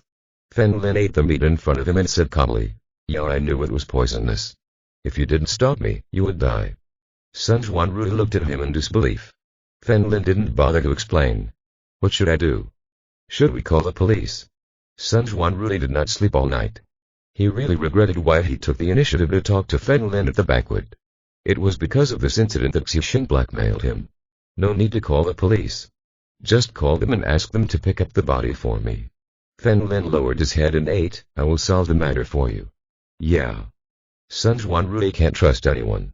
Except Feng Lin now. She poisoned someone, but they didn't call the police. They had already done everything they could for her. He immediately took out his mobile phone and called Xixing. "Hello, Miss Sun, I look forward to good news from you," Xixing said with a smile. Sun Juanru's voice was cold. "Feng Lin is dead, come and take the body now." "Okay, as expected, Miss Sun, I will invite someone right away." After Xixing finished speaking, he hung up the phone. Sun Juanru took advantage of the absence of those people to pour out all the remaining juice and clean the floor. "Now I can only put my hope in Feng Lin." Shortly after, someone knocked on the room door. Sun Juanru said softly to Feng Lin, "Should you lie down and pretend to be dead?" No need, open the door. Fen Lin continued eating. Sun Juanrui looked at Fen Lin and could only follow his instructions and open the door. When Sun Juanrui saw the people outside, his eyes bulged. This uniformed man, the person in front of her, was a police officer. And there were 5 people in total. A man in the lead took out his ID and said to Sun Juanrui, "We received a report that there may be a murder here." The man greeted the people behind him. Several people immediately burst into the room and carefully searched every corner. Sun Juanrui's eyes were dull and then he showed hatred. "Thank you, Xing. This bastard. Everything he said yesterday was a lie to himself. He just wanted to take the blame and help him get rid of Fen Lin. In the end, he was imprisoned for murder and sentenced to death for treason. In the end, nothing happened to him. Even if you want to sue him, you have no proof." Thinking of this, Sun Juanrui immediately called the previous number and found that the number was empty. It turns out that all of this was planned by Xing. "Now you know why I didn't need to pretend to be dead, right?" Fen Lin ate the steak calmly and looked at Sun Juanrui. Chapter 352 Conspirators. Sun Juanrui covered her red eyes, knelt on the ground and cried bitterly. She was grateful for her decision, otherwise death would have been waiting for her. "How can you live up to your parents who are still in your hometown?" "Captain, no, everything is in order here." "Captain, there is nothing in the bedroom either. I checked the bathroom and all the cabinets, and they are all empty." After listening to the reports from the team members around him, the protagonist looked at Sun Juanrui and asked, "Why are you crying?" "She went behind my back to find a man." Fen Lin slammed the table hard and stood up angrily. "How can I be? I'm sorry for you." Sun Juanrui wiped away her tears. She already guessed Fen Lin's intention. It turns out that they were husband and wife fighting. "It should be that you made too much noise and affected the people around you," the protagonist said with a smile upon seeing this. "She and I are not husband and wife. We will get divorced soon." Fen Lin pointed at Sun Juanrui and said viciously, "Brother, we can negotiate about the relationship between husband and wife, but we can't take action." A police officer walked over and slapped him on the shoulder to Fen Lin. "Do you think I'm stupid? I was afraid that she would trust me." Fen Lin took Sun Juanrui's hand and walked out. "Let's go. Get a divorce." All the people around understood and left here in unison. Sun Juanrui wiped away her tears and closed the door. Several people went down the elevator together. Fen Lin greeted several police officers and left in Sun Juanrui's Audi. Sun Juanrui drove his car non-stop to the suburban road without saying a word. He parked the car on the side of the road and rubbed his eyes hard. "Fen Lin, what should I do now?" "Don't know. We are just passersby. Even if I knew, I wouldn't do it. I want to help you." Fen Lin smiled. "Show your hands. Are you hitting on me? Do you want me to be your woman?" Sun Juanrui suddenly asked. "You're thinking too much. I have a wife." Fen Lin looked at Sun Juanrui and said calmly, "Send me to Li Pinquan's house." "Okay." Sun Juanrui nodded and took Fen Lin there. Fen Lin was not a heartless person. Finding her was often considered fate, so he temporarily asked Li Pinquan to save his life. "Take Sun Juanrui to Li Pinquan's house." Li Pinquan came to greet him personally. "Sir, if you leave without saying goodbye this morning, you'll be fined for drinking." "Haha, this time I'm going to trouble you." Fen Lin patted Sun Juanrui on the shoulder and told Li Pinquan the whole story. "What? Xi shouldn't dare to do something to Mr. Xi." Li Pinquan's voice gradually became cold. "Do you want me to inform the family? I'm just an ant. For the moment, I have to wait for the Xi family to help me with something. I won't touch it for the moment. Let this person stay with you for now, sir. Don't worry, even the Xi family will not dare to be too presumptuous with me." Li Pinquan nodded. Sun Juanrui, for his part, became more and more scared. It was very abnormal. He felt that Fen Lin was not just a doctor, because Li Pinquan was too respectful, which was not the attitude towards doctors at all. However, this is not something she can know. Now you understand that it is better not to know things you shouldn't know. After Sun Juanrui settled in, Fen Lin left here and planned to stay at Pham Laxi's house in the past few days. Wait until the King of Hell arrives. No one knows heavenly ranking masters better than him, and Wang Haizhu was definitely much better than him. This time he wanted to see how big the gap was between him and the true masters. At the same time, a senior executive at a hotel in Shanghai. The three of them sat in front of the window and looked at the busy traffic in the distance. "Master, then I'm going to find Fen Lin," Kai Qiao said with a smile while wearing a black princess dress. "Well, go ahead." Kai Ling smiled and nodded. After receiving the order, Kai Qiao jumped down with her small backpack on her back. "Haha, it seems that Qiao really likes Fen Lin. The old man on the other side was sitting on a sofa. He had a black flame tattoo between his eyebrows. This person is none other than Wang Quan's third elder, Kai Xian. Kai Lin raised her chin and looked out the window of her charming eyes. Hey, I'm sorry for this Kyokia girl. She's just a girl, just a little deception will do. Kai Xian smiled slightly. By the way, are you sure? Will the king of hell really come here? Yes, no matter what that woman says, she will definitely comply. Kai Lin raised the corner of her mouth slightly. As long as I move forward then, I will definitely let Feng Lin breathe. Okay. As long as I move forward. Feng Lin has entered a weak state and we have many ways to turn him into a vegetative state. Kai Xian smiled and shook his head. I just don't understand why a legendary figure should be used to deal with Feng Lin. That's because, Kai Lin, just as he was speaking, his phone rang. It was a video call. However, the software is not on the market and is privately produced. Because this person told me so, Kai Lin clicked to connect and a long-haired woman appeared on the screen. It gives people a feeling of genuineness, elegance and sincerity. With a perfect face, she also has a body that stands out from the crowd. Miss Yunayan, long time no see each other, Kai Lin greeted the screen. Is the matter over? Yunayan asked with a smile. Not yet, it should be soon. Kai Lin looked at the woman on the phone and responded with a smile. I just don't know what kind of teacher Miss Kai Lin will hire to deal with this person who can come and go easily when facing the penetration realm. Yunayan showed a very friendly smile. On the sofa opposite, Kai Xian's expression changed drastically. Can you come and go easily when faced with the realm of penetration? How can it be? Miss Yunayan, don't worry about this. Don't worry, I will keep my promise, Kai Lin replied with a smile. Okay, then I'll start preparing. Goodbye, Miss Kai Lin. Yunayan greeted with a smile and hung up that video call. Who is it? Kai Xian asked immediately when he saw the problem. A conspirator and the 9 others. I learned about Feng Lin from her mouth. Aren't you curious about who Feng Lin is? Kai Lin said with a smile. Feng Lin is the leader of the Night of Death, the Death Doctor. What? The second one in Jianging. The Dead Doctor. Kai Xian stood up from the sofa in shock. I had known for a long time that there was such a person in the country. I didn't expect him to be so young. Haha, does the teacher know now? The only cards I can use are people like Wang He is who can consistently defeat Feng Lin.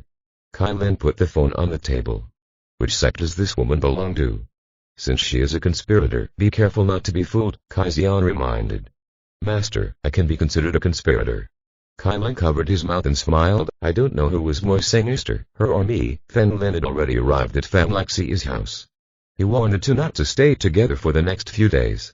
But Fang the 11th suddenly walked towards Feng Lin with his mobile phone and said, my little brother was hit, I want to help. But your grandmother. Feng Lin cursed secretly. P.S. Who was more yin? End of this chapter. Don't forget to like and subscribe. This story is completely available on Patreon. I invite you to subscribe and enjoy all the content.